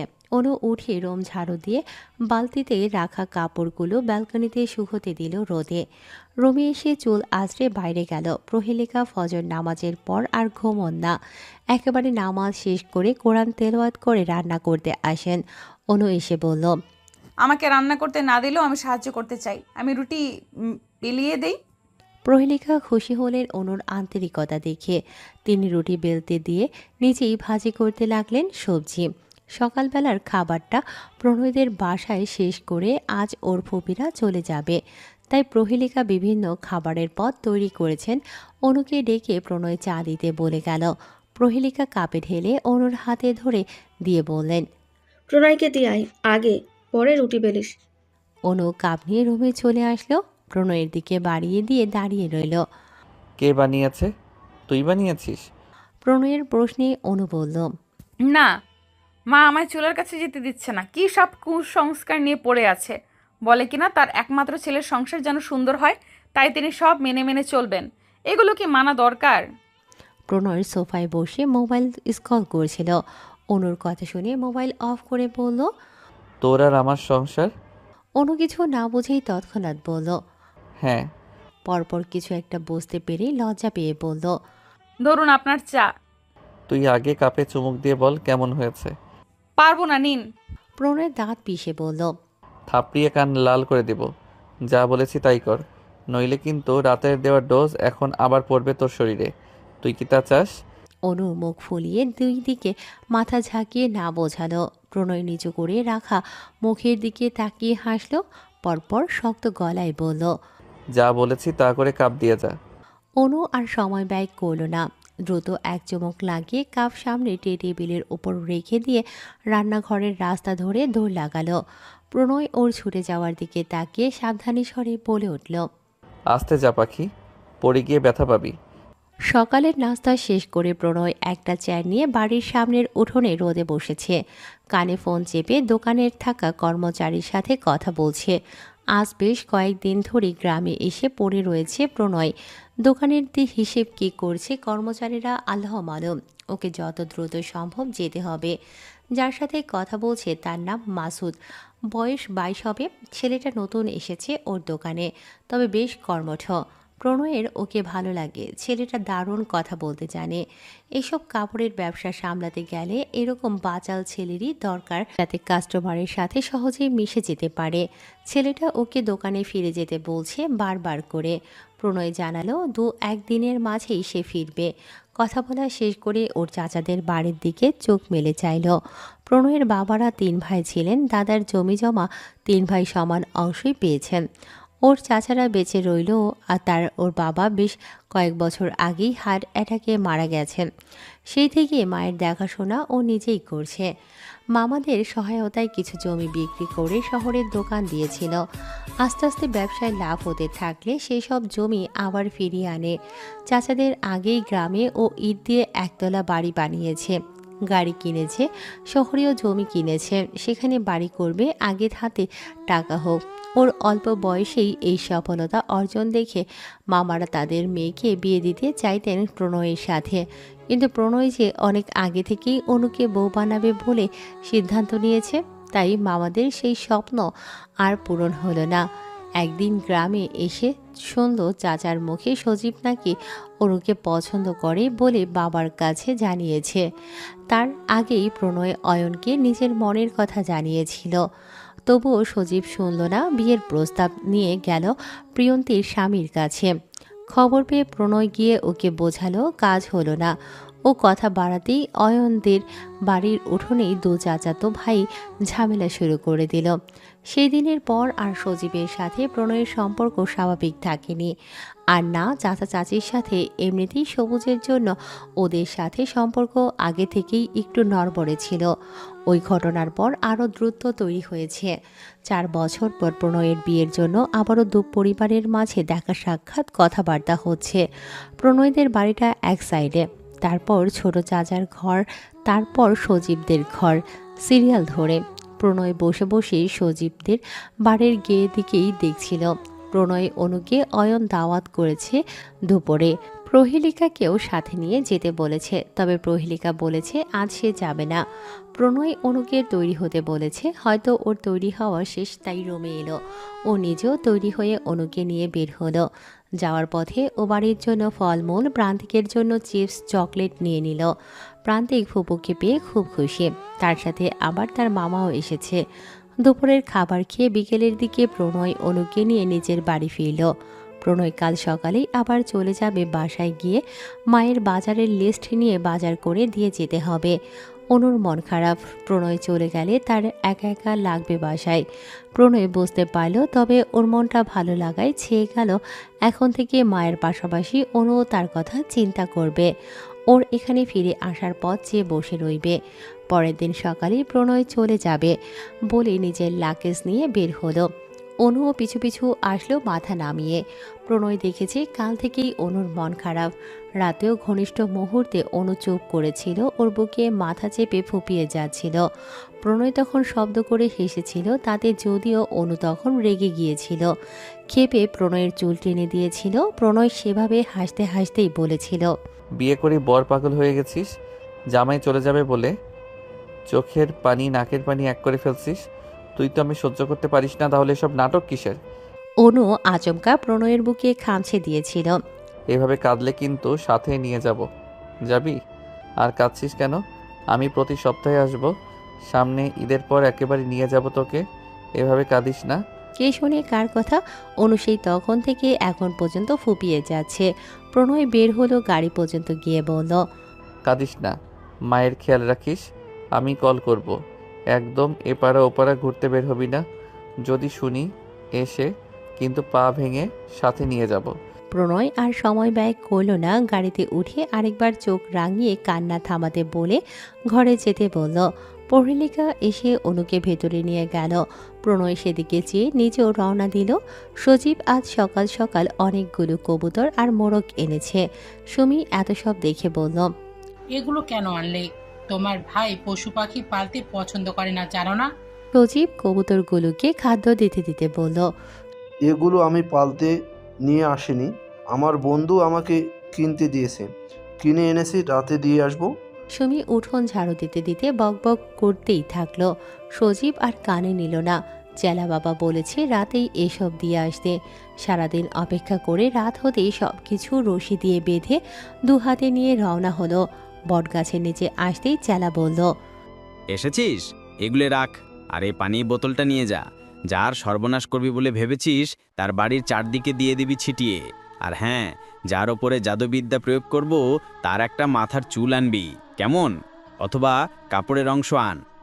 সজীব ভক্তির সাথে তাল মিলিয়ে বলল, আচ্ছা বাবা, আচ্ছা, আমি নিয়ে এসে দেব। আর কিছু লাগবে? আমাকে 5,000 টাকা দিয়ে যা, কিছু জিনিসপত্র কিনতে হবে তোর কাজের জন্য।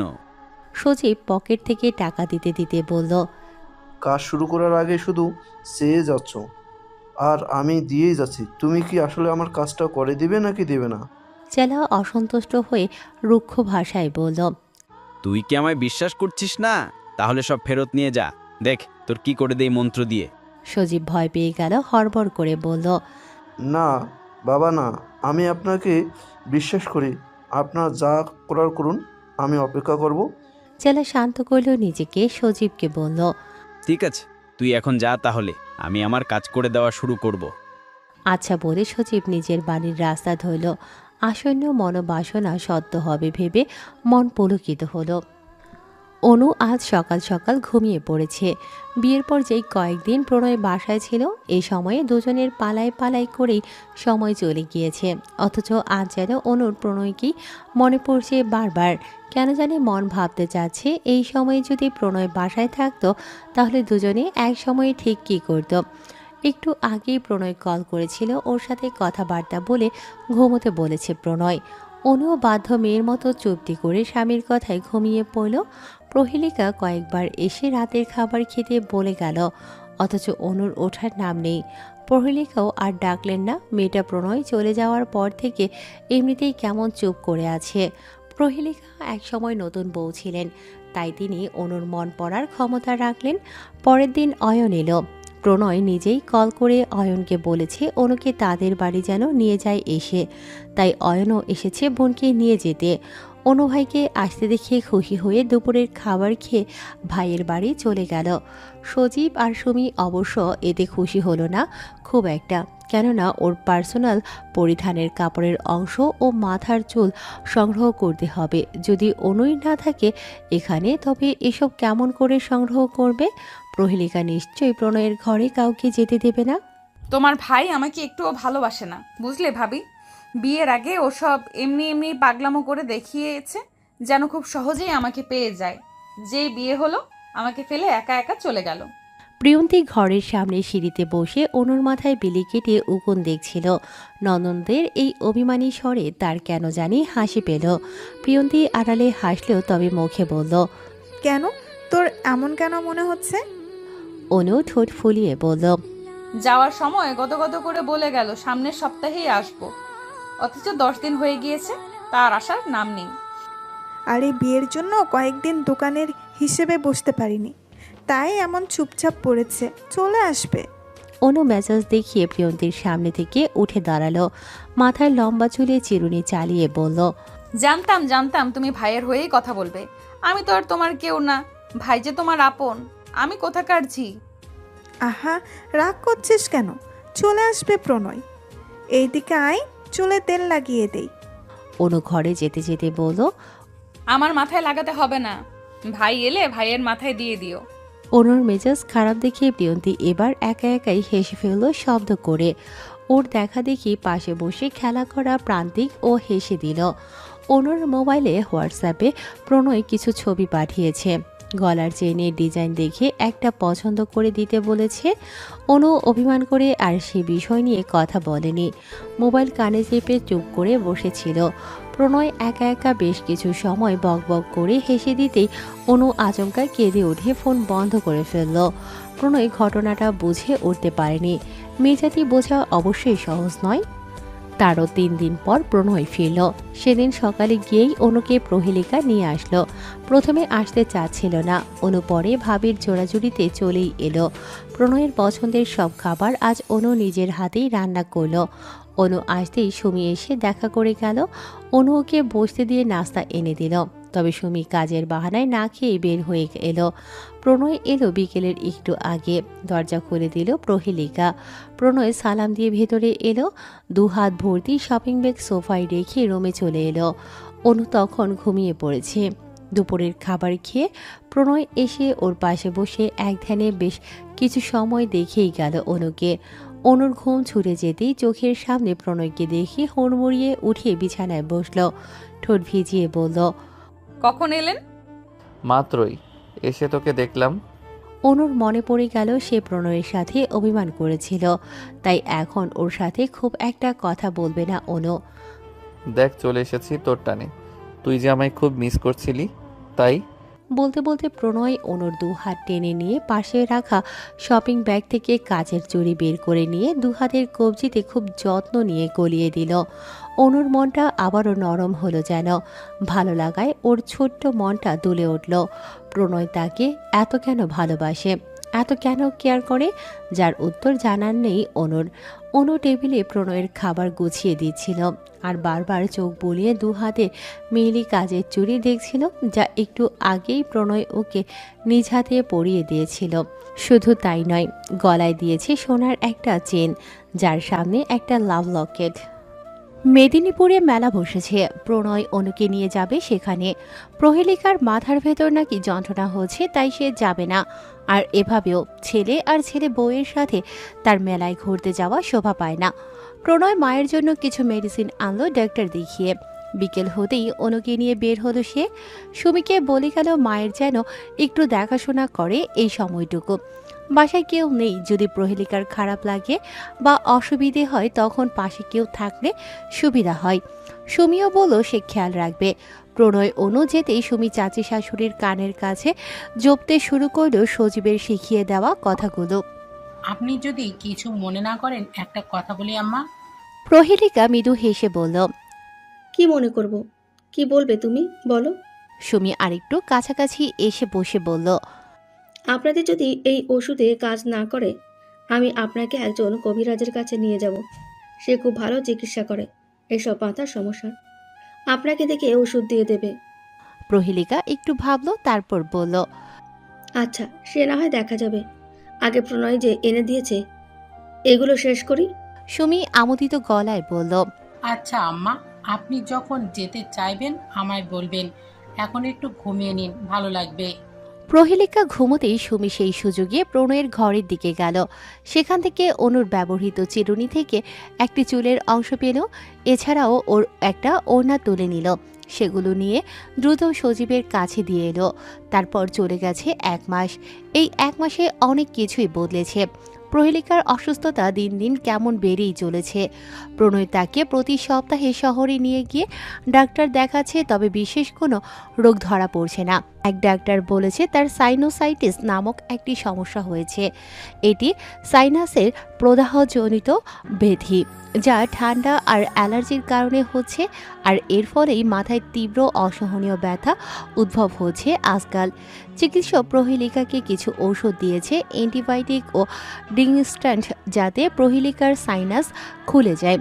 তবে এর সুফল না পাওয়াতে সুমি একবার তাকে নিয়ে সেই বটতলাতেও গিয়েছিল চেলার কাছে।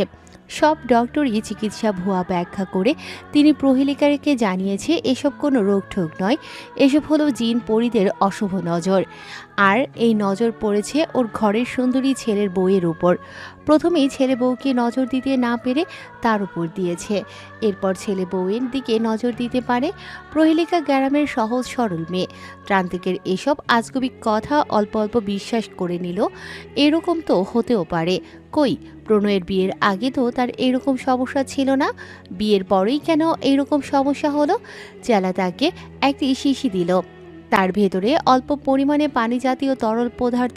প্রহেলিকাকে বলল, এই তরল তুই আর তোর ছেলে বউকে প্রতিদিন পানির সাথে মিশিয়ে একবেলা খেতে বলবি, দেখবি সব অশুভ নজর তোর পরিবারের ওপর থেকে সরে যাবে। প্রহেলিকা শিশি নিয়ে এলেও ছেলে আর ছেলে বউকে এ ব্যাপারে জানালো না। প্রহেলিকা জানে এসব চেলাফেলাদের প্রণয় বিশ্বাস করে না। যদি জানে প্রহেলিকা গিয়ে এসব নিয়ে এসেছে, তাহলে এক গাদা কথা শোনাবে। তার থেকে চুপ চুপ করে দুজনে বিকেলে চায়ের সাথে মিশিয়ে খাবে, যা থাকে নসিবে। যদি থাকে নসিবে এমনি আসিবে। সেদিন বিকেলে অনু রাতের রান্না করছিল চুলায়। সেই সময় প্রিয়ন্তী আর প্রান্তিক এলো। অনু ওদের পেয়ে খুব খুশি হলো। প্রিয়ন্তী এখানে কিছুদিন থাকবে। অয়ন বাসায় নেই, সে শহরে গিয়েছে প্রণয়ের দোকানে কর্মচারী হিসেবে। প্রণয় শহরে বাড়ি করবে বলে দোকানে সময় দিতে পারছে না, তাই অয়ন গিয়েছে ওকে সাহায্য করতে। প্রিয়ন্তী মায়ের কাছে বসেছিল আর প্রান্তিক অনুর কাছে। অনু ওকে আদর করে করে ভাত মাখিয়ে খাইয়ে দিয়েছিল। প্রিয়ন্তী এসেছে তা জানতো না সুমি। এসে ওকে দেখে ভেতরটা জ্বলে উঠল। তার আজকেও সবুজের সাথে ঝামেলা হয়েছে, আর প্রত্যেকবার ঝামেলার পর সুমি ভাবে ওকে সবুজ আসলে ভালোবাসে না, এখনও সেই প্রিয়ন্তীর পেছনেই পড়ে আছে। তাই তো ওর সাথে নিত্যদিনের ঝামেলা লেগেই থাকে। সুমি শুধু সৌজন্যতার খাতিরে কিছু কথা বলে চলে গেল। অনু সুমির চলে যাওয়ার দিকে তাকিয়ে আবারও প্রান্তিককে খাইয়ে দিতে থাকলো। খাওয়া শেষ করতেই অনু বেসিনে হাত ধুয়ে ওর রুমে এলো। কেমন যেন মাথা ব্যথা করে আজকাল ওর, একদম শাশুড়ি মায়ের মতো সমস্যা। সেই সাথে বমি বমি ভাব হয়ে থাকে, মাঝে মাঝে দৃষ্টির শক্তিও ঝাপসা হয়ে আসে। প্রিয়ন্তীর কাছে সমস্যার কথা বলেছে অনু। প্রিয়ন্তী ভাবল যে অনু হয়তো প্রেগনেন্ট, তাই এরকম হচ্ছে। প্রণয় আসলে ডাক্তারের কাছে গিয়ে একবার শিওর হয়ে আসতে বলল। প্রণয় এলো তার দুদিন পরে, যদিও আসার কথা ছিল না এত দ্রুত, তবে বাসায় মা আর বউয়ের এরকম অসুস্থতা অবস্থা দেখে চলে এলো বোনের কথায়। অনুর অবস্থা দিনকে দিন খারাপের পর্যায়ে চলে যাচ্ছে। প্রণয় বুঝে উঠতে পারল না এরকম কেন হচ্ছে আজকাল। আবার অনু হ্যালুসিনেশন দেখছে, যেমন গত রাতে প্রণয়ের বুকে শুয়েও বলল ওনাকে ঘরের ভিতর ওর বাবাকে দেখতে পেয়েছে। আবার একটু পর বলছে মাকে দেখতে পেয়েছে। মানে সারাটা রাত না ঘুমিয়ে আবল তাবল বলেছে। প্রণয়ের বুকে মাথা রেখে শুয়ে শুয়ে। পরের দিন হসপিটালে নিয়ে এলো প্রণয় অনুকে। ডক্টর ওকে বেশ কিছু পরীক্ষা দিলেন, সেগুলো টেস্ট করে ডক্টর রিপোর্ট দেখে কিছুক্ষণ চুপ করে থাকলেন। তারপর গম্ভীর স্বরে বললেন, আপনার স্ত্রীকে দীর্ঘদিন ধরে ধীরে ধীরে বিষ দেওয়া হচ্ছে। পরীক্ষার রিপোর্ট অনুযায়ী তার রক্তে বেলাডোনা বিষ বা ড্যাটুরার বিষ জাতীয় কিছু উপাদান পাওয়া গেছে। প্রণয় হতবাক হয়ে গেল। বিষ মানে? ডক্টর গভীর দৃষ্টিতে তাকিয়ে বললেন, এটি সাধারণ কোনো খাবারের বিষক্রিয়া নয়। এই ধরনের বিষ সাধারণত ধীরে ধীরে শরীরে প্রবেশ করানো হয়, যাতে তাৎক্ষণিক মৃত্যু না হয়, বরং ধীরে ধীরে অসুস্থতা বাড়তে থাকে। প্রথমে মাথা ব্যথা, তারপর দৃষ্টিভ্রম, বমি বমি ভাব এবং শেষে হ্যালুসিনেশন। আপনার স্ত্রী হয়তো এমন কিছু দেখছেন বা অনুভব করছেন যা বাস্তবে নেই। প্রণয়ের মাথা ঝিমঝিম করতে লাগলো। অনুর্গত কয়েকদিনের কথা মনে পড়ল। রাতে ঘরের ভেতর তার বাবা মাকে দেখেছে বলেছিল, কাঁপছিল, প্রলাপ বলছিল। এসব কি তবে বিষের প্রভাব? ডাক্তার তখনই বললেন, আপনাকে খুব সাবধান হতে হবে। কেউ ইচ্ছাকৃতভাবে আপনার স্ত্রীকে বিষ দিচ্ছে খাবারের সাথে মিশিয়ে। এসব বন্ধ করতে হবে, নইলে খারাপ কিছু হয়ে যেতে পারে ওনার সাথে। প্রণয় তখন ডক্টরের দেয়া প্রেসক্রিপশন অনুযায়ী মেডিসিন কিনে অনুকে নিয়ে ফিরে এসেছে। অনুকে যদিও বলেনি ডক্টরের সাথে তার কি কি কথা হয়েছে, তবে অনু বারবার জিজ্ঞেস করছিল বিধায় জানিয়েছে শরীর দুর্বল, তাই এরকম লাগছে, ঠিক হয়ে যাবে কিছুদিন পর। অনু আর জিজ্ঞেস করেনি, তবে প্রণয়ের মাথা থেকে এই চিন্তাগুলো কমল না। কে দিতে পারে অনুকে খাবারের সাথে বিষ মিশিয়ে? বাসায় তো প্রহেলিকা আর অনু দুজন ছাড়া কেউ নেই। নিশ্চয়ই অনু নিজে খাবারে মিশিয়ে খাবে না, আবার প্রহেলিকাও নিশ্চয়ই। হুট করেই প্রণয়ের মাথায় এলো ওর মাও তো অসুস্থ ব্যাপক। আচ্ছা, এতদিনও প্রহেলিকার অসুস্থতা কমেনি কেন? শহরে নিয়ে দেখিয়ে এনেছিল প্রণয়, তাহলে কমার বদলে দিন দিন বেশি দুর্বল হয়ে কেন যাচ্ছে প্রহেলিকা? তাহলে কি ওর সাথেও এরকম করা হচ্ছে না? প্রণয় দ্রুত ড্রাইভ করে বাসায় ফিরল। তখন বিকেল প্রায় হয়ে আসছে। বাড়ির সামনে গাড়ি রেখেই প্রিয়ন্তীকে বলল ডেকে নিয়ে কথাগুলো। মা আর বউয়ের সামনে কথাগুলো বলে ওদের ভয় বাড়িয়ে দিতে চাইল না। প্রিয়ন্তীও বুঝে উঠতে পারল না এরকম কে করবে। কাউকে জানানো যাবে না, আগে খেয়াল করতে হবে কে এসে খাবারে মিশিয়ে দিচ্ছে এই তরল পদার্থ। অনুর রান্না থেকে শুরু করে প্রত্যেক কাজের দিকে নজর রাখছে প্রিয়ন্তী আর প্রণয়। তবে আশ্চর্য হলো তখন যখন প্রহেলিকা রাতে খাওয়ার জন্য চা বানাতে গেল। এই অসুস্থ শরীর নিয়েও হাজার নিষেধ না শুনে চা বানাতে এলো প্রহেলিকা। তখন না চাইতেই প্রণয় সন্দেহ করে গভীর নজর রাখল মায়ের প্রতি। তবে ওর ভাবনাকে সত্য করতে যখন প্রহেলিকা আঁচলের ভাঁজে লুকিয়ে রাখা শিশি থেকে তরল সেই বিষাক্ত চায়ের কাপে মিশিয়ে দিতে গেল, প্রণয় এগিয়ে এলো, মায়ের হাত থাবা দিয়ে ধরে আটকালো। ঘটনার আকস্মিকতায় প্রহেলিকা হক চকিয়ে গেল। যা, আজ ছেলের কাছে তিনি ধরা পড়েই গেলেন, এখন কি হবে? প্রণয় যথেষ্ট সাবলীল নরম গলায় মাকে জিজ্ঞেস করল, কি মেশাচ্ছিলে? প্রহেলিকা আমতা আমতা করে কি বানিয়ে বলবে তা ভাবার চেষ্টা করলো, তারপর বলল, ওই ওই। কি মা, মিথ্যা বলবেন একদম। প্রহেলিকা ঘুরে ছেলের দিকে তাকিয়ে বলল, এটা এক ধরনের ঔষধ যা এক বাবার কাছ থেকে এনেছি আমি। প্রণয় অবাক হলো যেন, তারপর চোখ ছোট ছোট করে বানিয়ে মাথা দুদিকে দুলে বলল, কেন? এই ওষুধ আমি এক ফকির বাবার থেকে এনেছি। সে বলেছে অনু আসার পর আমাদের বাসার উপর অশুভ নজর দিয়েছে খারাপ কিছু, আর তাই নানা রকম ব্যায়ামও দেখা দিচ্ছে দিন দিন। তাই এর সমাধান হিসেবে এই তরল ওষুধ দিয়েছেন তিনি, যা খাবারের সাথে মিশিয়ে প্রতিদিন একবার করে খেতে হবে। তুমি আমায় কেন জানাওনি আগে? আমি ভেবেছি তুই জানলে এসব আনতে দিবি না, তুই এসব বাবাদের বিশ্বাস করিস না, অথচ বাবা বলেছে সম্পূর্ণ বিশ্বাস রাখতে, তাই তোকে বলিনি। প্রণয় দুহাতে মাথা চেপে ধরে বলল, ও শিট মা, তোমার আমাকে জানানো দরকার ছিল। তুই জানো না যে তুমি দিনের পর দিন কি বিষ নিজ হাতে সেবন করে চলেছ। প্রহেলিকার হাত থেকে শিশি পড়ে গেল মেঝেতে। ও যেন বিশ্বাস করতে পারল না প্রণয়ের কথা, ভয়ে জিজ্ঞেস করে, কি বলছিস তুই এসব বাবা? এটা? হ্যাঁ মা।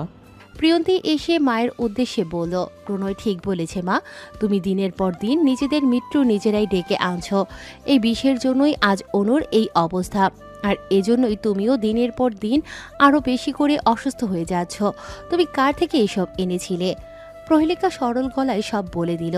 সুমিকে জিজ্ঞেস করলে সেও জানালো এসব কথা সে জানে না, সবার থেকে শুনেছে এই বাবা চিকিৎসা দেন, তাই তিনি চাচি শাশুড়িকে নিয়ে গিয়েছিলেন এরকম হবে সে কোশমিন কালেও ভাবনায় আনেনি। প্রণয় আর ওকে খাটালো না, সোজা পুলিশকে ইনফর্ম করে চেলা বাবার আস্তানায় নিয়ে গিয়ে ধরিয়ে দিলেন। আশেপাশের অনেকেই এসে জানালো এই ভণ্ড বাবা এরকম অনেকের সাথেই করেছেন, কেউ কেউ সুফল পেলেও বেশিরভাগ মানুষ এর ক্ষতি করেছেন। এর বিনিময়ে তিনি অনেক কিছু নিয়ে থাকেন মানুষজনের থেকে, বেশিরভাগ গবাদি পশু সহ নগদ টাকা পয়সা, এছাড়াও সোনা রূপাও নিয়েছে অনেকের থেকে হাতিয়ে। প্রণয় প্রহেলিকাকেও ডক্টর দেখিয়ে আনলো, এরপর আবার শহরে চলে গেল। ওর বাসার কাজ সম্পূর্ণ হলেই দুজনকে গ্রাম থেকে নিয়ে যাবে। এদিকে সজীব আর সমীর প্ল্যান বিফলে যাওয়ায় দুজনে কিছুটা ক্ষেপে উঠলেও নতুন করে সব ভাবতে লাগলো কিভাবে এখন ওদের সাজানো সংসার ভাঙচুর করে দেয়া যায়, আর যার প্রভাব পড়বে প্রিয়ন্তীর সংসারেও। প্রণয় যেতেই সজীব একা একা সিদ্ধান্ত নিল ও আসলে এখন করবে কি, যাতে অনুর সংসার আর প্রণয়ের সাথে না এগিয়ে ওর কাছে ফিরে আসে অনু, যেন ওর কাছে ফিরতে বাধ্য হয় অনু, তার জন্য যা করার সে করবে। আজ সারাদিন ধরেই বৃষ্টি হচ্ছে। প্রহেলিকা খিচুড়ি আর ইলিশ রান্না করেছে, তবে অনু মাছ পছন্দ করে না। ওর জন্য আলাদা করে গরুর গোশত রান্না চাপিয়েছে। রান্না শেষ হতেই তিনি একটি প্লেটে খিচুড়ি আর ইলিশ তুললেন সুমিকে দিয়ে আসতে। মেয়েটা বাচ্চা পেটে ধরেছে, এই 2 মাস হয়েছে। ওর শাশুড়ি ওকে তেমন একটা আদর যত্ন করে না, নিজেকেই নিজের খেয়াল রাখতে হয়।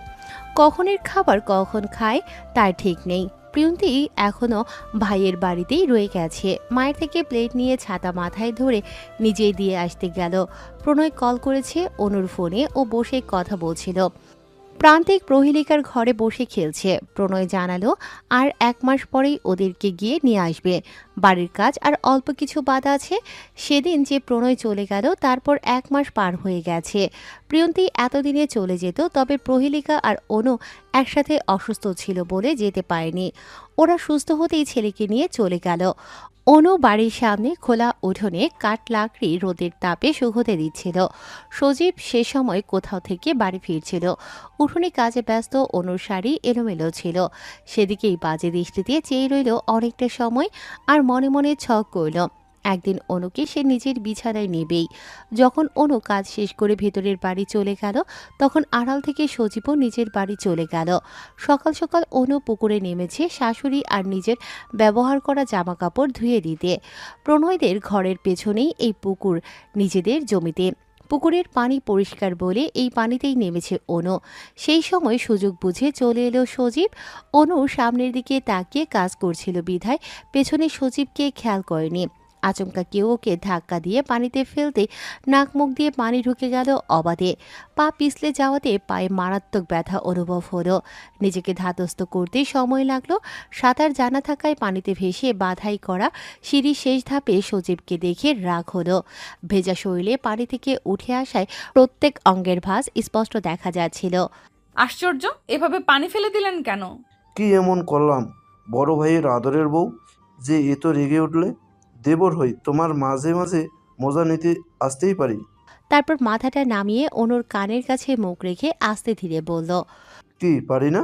সজীবের এহেন কাজে অনু নিজেকে গুটিয়ে মাথা পেছনের দিকে হেলিয়ে নিল। তারপর চোয়াল শক্ত করে হাত তুলে সজীবের গালে শক্ত এক চর বসিয়ে দিল।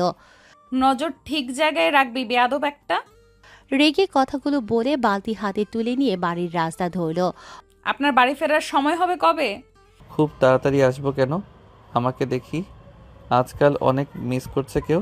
অনু লজ্জা পেল, তবুও শক্ত গলায় বলল, মিস করছি না, আপনি এসে আমাকে নিয়ে যান এখান থেকে।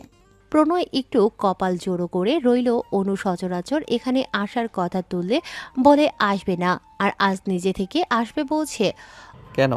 ওখানে কোনো সমস্যা হয়েছে? শরীর ভালো লাগছে না? অনু বুঝতে পারল প্রণয় আগের ব্যাপারটা নিয়ে এখনো দুশ্চিন্তা করেও চাইলেও না প্রণয় শুধু শুধু ওই ব্যাপারটা নিয়ে দুশ্চিন্তা করুক, তাই বলল, না সমস্যা নেই, আপনার যখন সমস্যা হয় তখন আসুন, আমি রাখছি। কল কেটে দিয়ে মৌন হয়ে বিছানায় বসে রইল অনু। আজকাল সজীবটার ব্যবহার ওর কাছে সুবিধার মনে হচ্ছে না। কেমন সব সময় গা ঘেঁষে কথা বলতে আসে। বাইরে দাঁড়িয়ে স্বস্তি পায় না বলে ঘরেই থাকে দিনের বেশিরভাগ সময়। বাইরে যায় না বলে আজ আবার বাড়িতেও এসেছে বাহানা দিয়ে শাশুড়ির কাছে। প্রহেলিকার সাথে কথা বলে যাওয়ার সময় চোখ দিয়ে কিছু একটা বুঝিয়ে গেছে, যার কিছুই বোঝেনি অনু। প্রণয়ের মামি আর সিথি এলো বেড়াতে। প্রহেলিকা আর অনুমিনে নানা রকম রান্নার আয়োজন করলো ওদের জন্য। সিথি আসার পরেই ফুপির রুমে গিয়ে উঠেছে, আর বের হয়নি। অনুভবল সিথি হয়তো প্রণয়ের সাথে ওর বিয়েটা মানতে পারেনি বলেই আসার পর থেকে এখনো ওর সাথে দেখা করতে আসেনি বা কথা বলেনি। এমনকি বিয়ের পরে যে কয়েকদিন ছিল এখানে, তখনও অনুর সাথে হাসি খুশিভাবে কথা বলেনি। রাতের খাবারের সময় দেখা হলেও দুজনের সাথে কথা হলো না। যা কথা বলার বলল প্রহেলিকার সাথে। পরের দিন সকালবেলা মামি আসার খবর পেয়ে প্রিয়ন্তী এলো প্রান্তিককে সাথে নিয়ে। ইদানিং প্রান্তিকের শরীর খুব একটা ভালো যাচ্ছে না। থেকে থেকে ছেলেটা কেঁদে কেঁদে বলে সারা শরীরে নাকি আগুন জ্বলে দিচ্ছে কেউ। অয়ন একবার এসে ছেলেকে শহরের ডাক্তার দেখিয়ে এনেছে। উনি বলেছেন বাচ্চা ছেলের শরীর খাবার অনিয়মের ফলে ভিটামিন B12 এর অভাব দেখা দিয়েছে। এজন্য শরীরে জ্বালা পোড়া অনুভব হয়। এর জন্য তিনি কিছু মেডিসিন লিখে দিয়েছেন। এভাবে 3জন ডাক্তারকে দেখালে সবার রিপোর্ট একই আসে। প্রিয়ন্তী আসে বিকেলের দিকে। অনু ওকে পেয়ে সজীবের করা সমস্ত কুকর্ম বলে দেয়। প্রিয়ন্তী রেগে প্রণয়কে বলে দেয়। অনু বলেনি সাহস করে, ওর ভয় হয় প্রণয় যা ছেলে, একবার সজীবকে কেলিয়ে এসেছিল ওকে বিয়ের প্রস্তাব দেয়, তাও ওদের বাড়ির উঠোনে। এবার যে কি করবে কে জানে। প্রিয়ন্তী ছেলে কাছে বলে উঠোনে নিয়ে গেল কোলে করে। প্রান্তিককে কোলে চড়িয়ে হাঁটতে লাগলো পুরো বাড়ি। ছেলের কান্না থামাতে হাত দিয়ে গাছে বসে থাকা পাখি দেখালো, সজীবদের গরু দেখালো, মুরগির ছোট ছোট বাচ্চা দেখালো। প্রান্তিক তা দেখায় মনোযোগ দিয়ে নিজের কান্না ভুলে গেল। সজীব তখন কোথাও থেকে ফিরছিল। ওকে দেখা মাত্র প্রিয়ন্তীর শরীর আগুনে জ্বলে উঠল।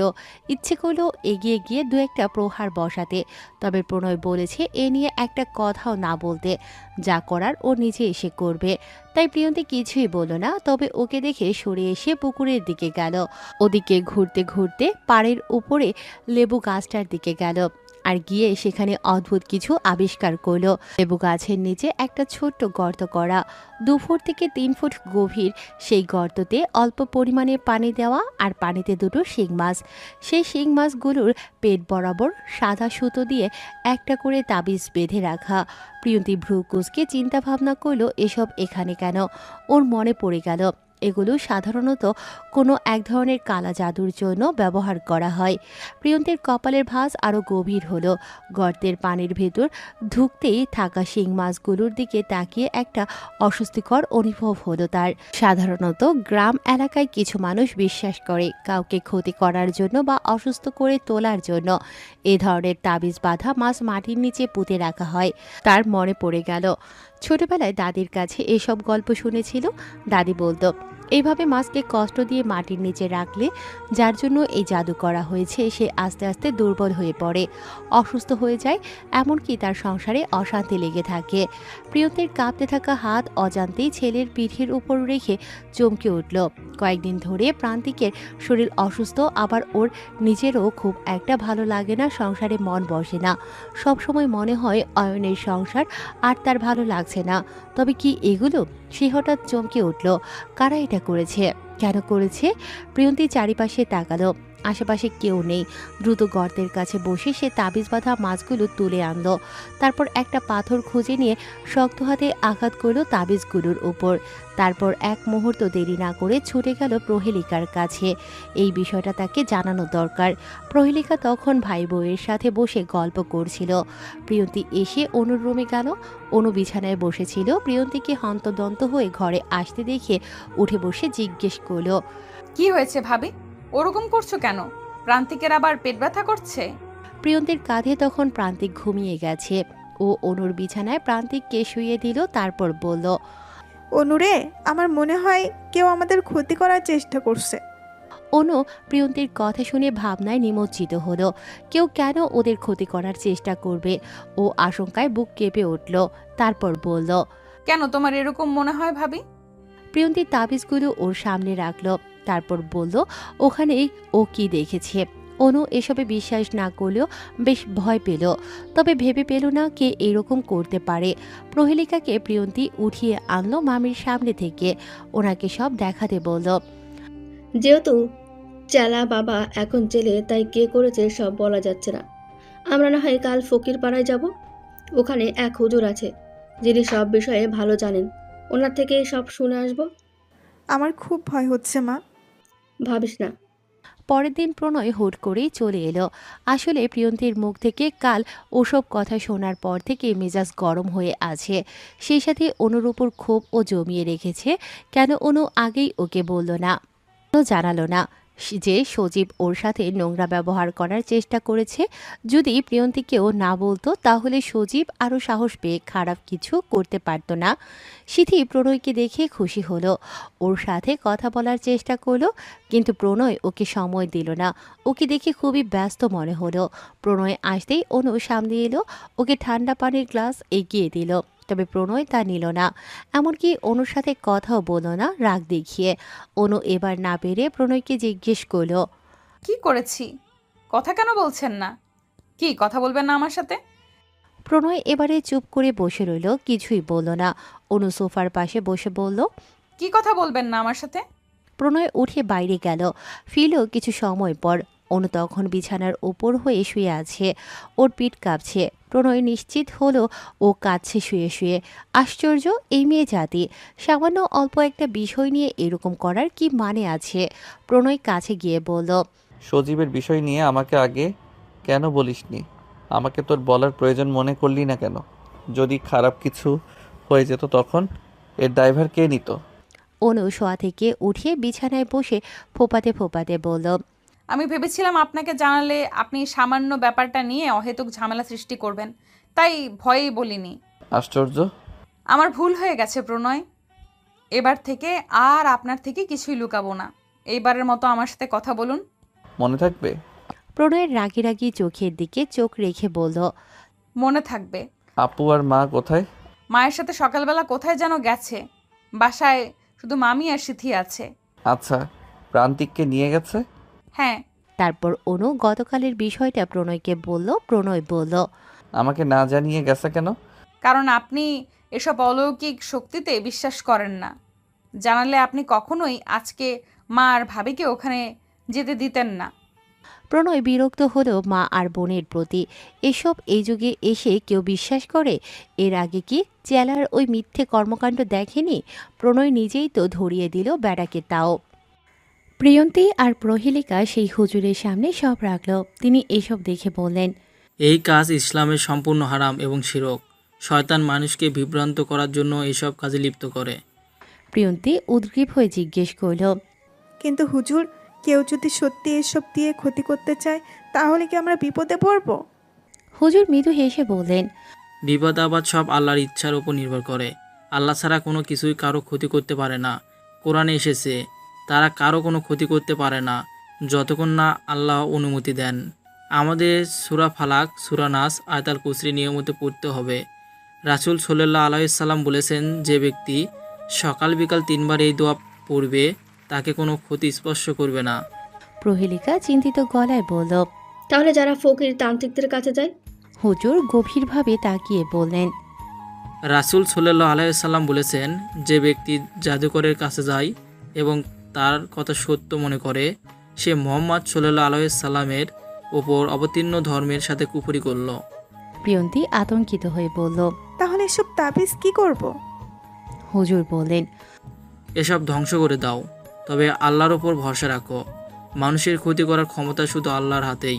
কিন্তু হুজুর, বেশ কয়েকদিন ধরেই আমার ছেলের অসুস্থতা আর আমার মন মেজাজ ভালো যাচ্ছে না। আমার মনে হয় এই শিরক কাজগুলো আমারও আমার ছেলের সাথেই করা হচ্ছে। হতে পারে।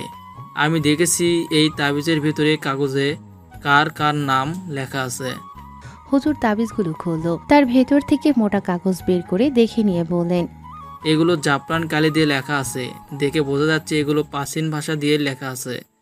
আর তোমার ধারণা সঠিক, একটাতে তোমার আর তোমার ছেলের নাম লেখা, আরেকটাতে অনু নামের কারো নাম লেখা। কি বললেন? একটাতে অনুর নাম দেওয়া, তার মানে যে করেছে সে আমাদের 3 জনের ক্ষতি চাইছে? হ্যাঁ, ভয়ের কিছু নেই। আল্লাহ তাআলা ব্যতীত কেউ কারো ক্ষতি করতে পারেন না।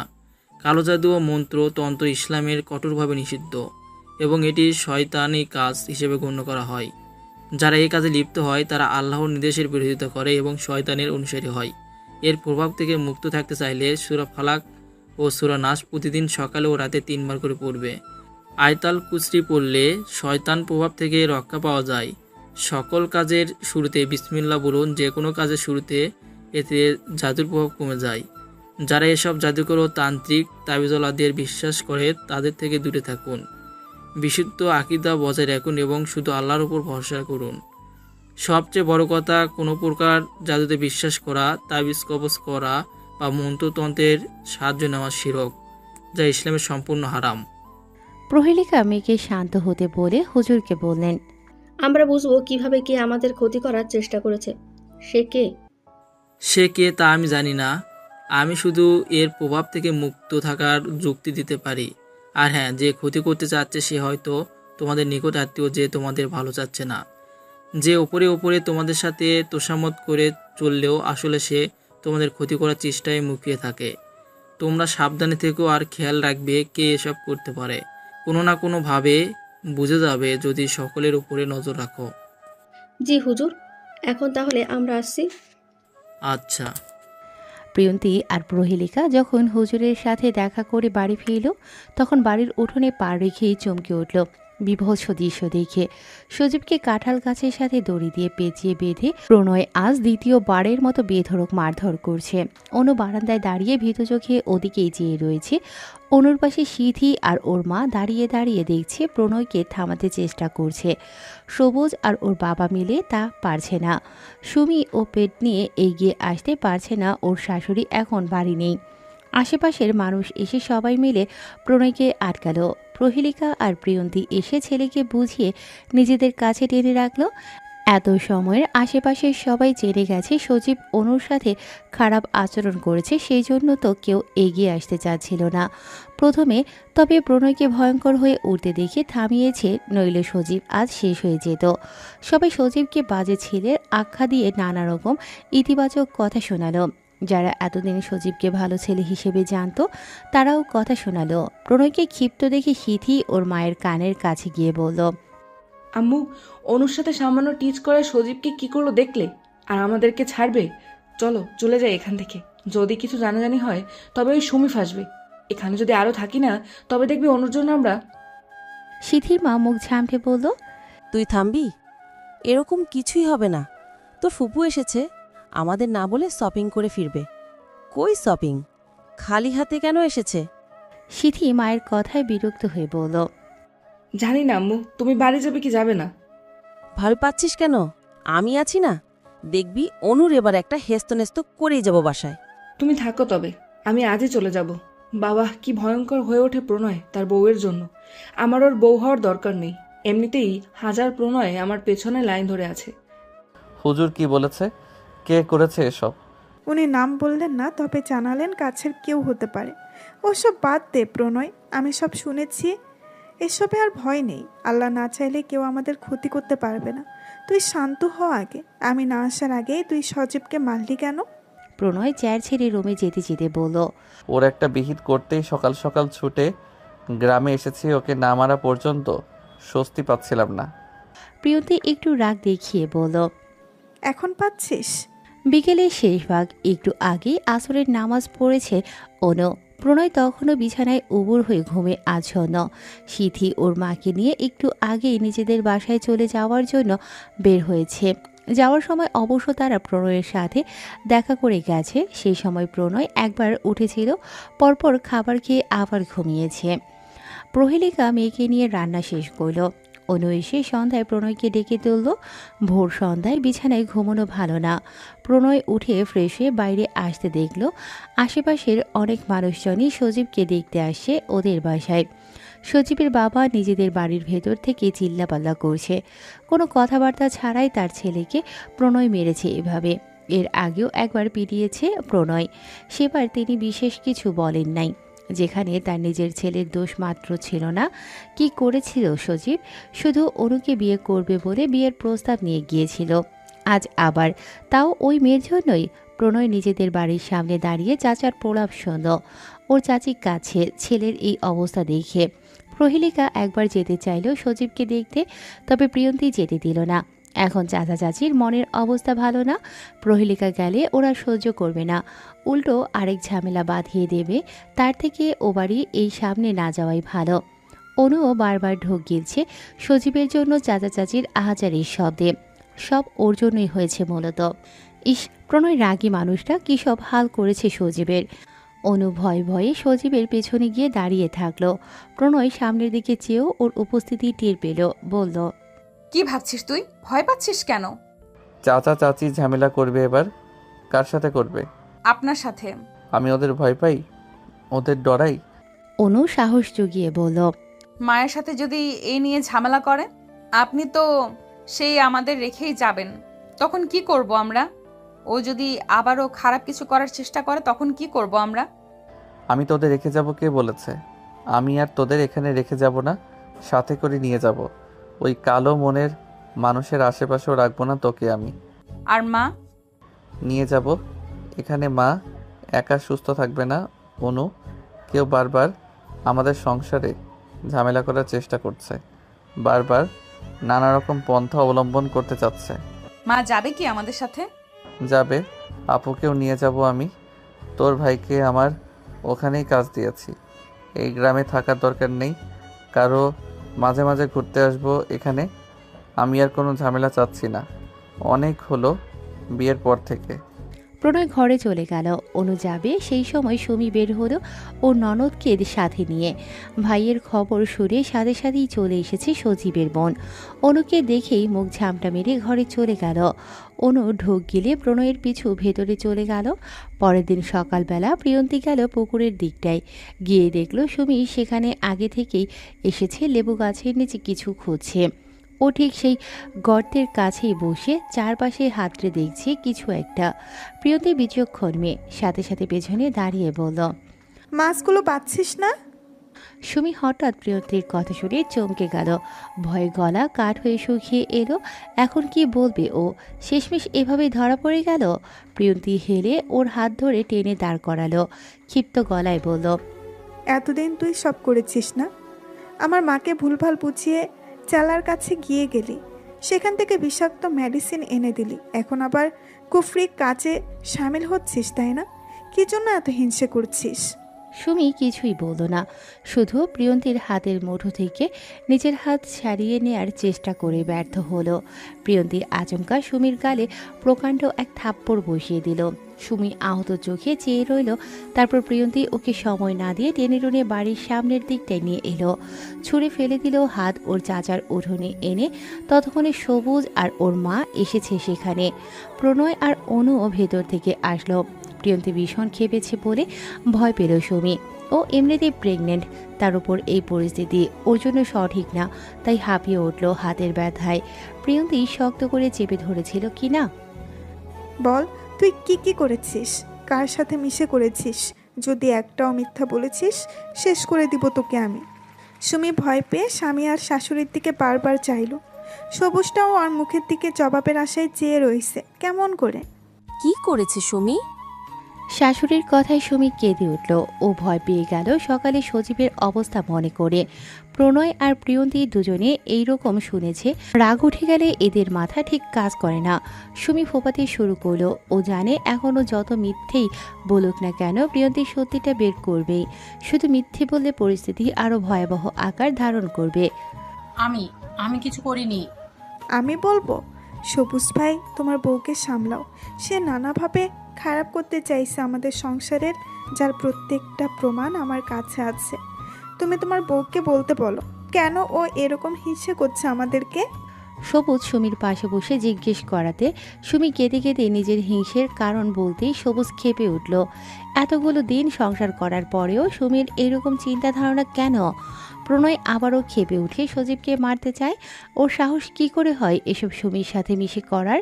তবে অনুর অনুরোধে আর কিছুই করল না। চাচার সাথে বসে এ নিয়ে কথা বলল। ওর চাচা প্রথমে প্রণয়ের আঘাত করাতে মনোকষ্ট পেলেও পরে ছেলের ভুলের কথা জেনে লজ্জা পেলেন খুব, আর জানালেন এরপর এরকম ভুল করলে তিনি আর ছেলের বিরুদ্ধে কথা বলবে। প্রণয়ও নিজের চাচাতো ভাই বলে আর পুলিশকে জানালো না ব্যাপারটা। এমনিতেই সকালের প্রহারের জন্য বেশ কিছুদিন ভুগতে হবে ওকে, বাকিটা না হয় বাদই থাকুক। প্রণয় অনুকে নিয়ে ফিরল। ওকে বিছানায় বসিয়ে অনুর কোলে নিজের মাথা রাখলো। অনুর হাত টেনে চুলের ভাঁজে দিতে দিতে বলল, মালিশ করে দে। তার কিছুদিন পর আকস্মিকভাবে সুমির পেটের বাচ্চাটা নষ্ট হয়ে গেল। বাচ্চা হারিয়ে সুমি শোকাহত হলো। প্রিয়ন্তীর ক্ষতি চাইতে গিয়ে ওর নিজেরই ক্ষতি হয়ে গেল। প্রিয়ন্তীর ছেলে এখন পুরোপুরি সুস্থ। মামার সাথে আজ তারা চলে যাবে শহরে। অনুকে নিয়ে গেছে অনেক আগেই। অনু 3 মাসের অন্তঃসত্ত্বা, তাই প্রণয় প্রহেলিকা শহরে নিয়ে যাবে। ওখানে অনুর দেখাশোনা করতে হবে না। সজীব এখন অল্প অল্প সুস্থ হয়েছে। সুমি বসে বসে ভাবছিল জীবনটা আসলে সমান্তরাল পথ, কখন কোথায় বাঁক নেয় কেউ জানে না। এই যেমন ওর জীবনটাও কেমন অল্পতেই বাঁক নিল। নিজের দোষ, অথচ সরল মানুষগুলো ঠিকই জীবন গুছিয়ে নিল নিজের মনের মতো করে।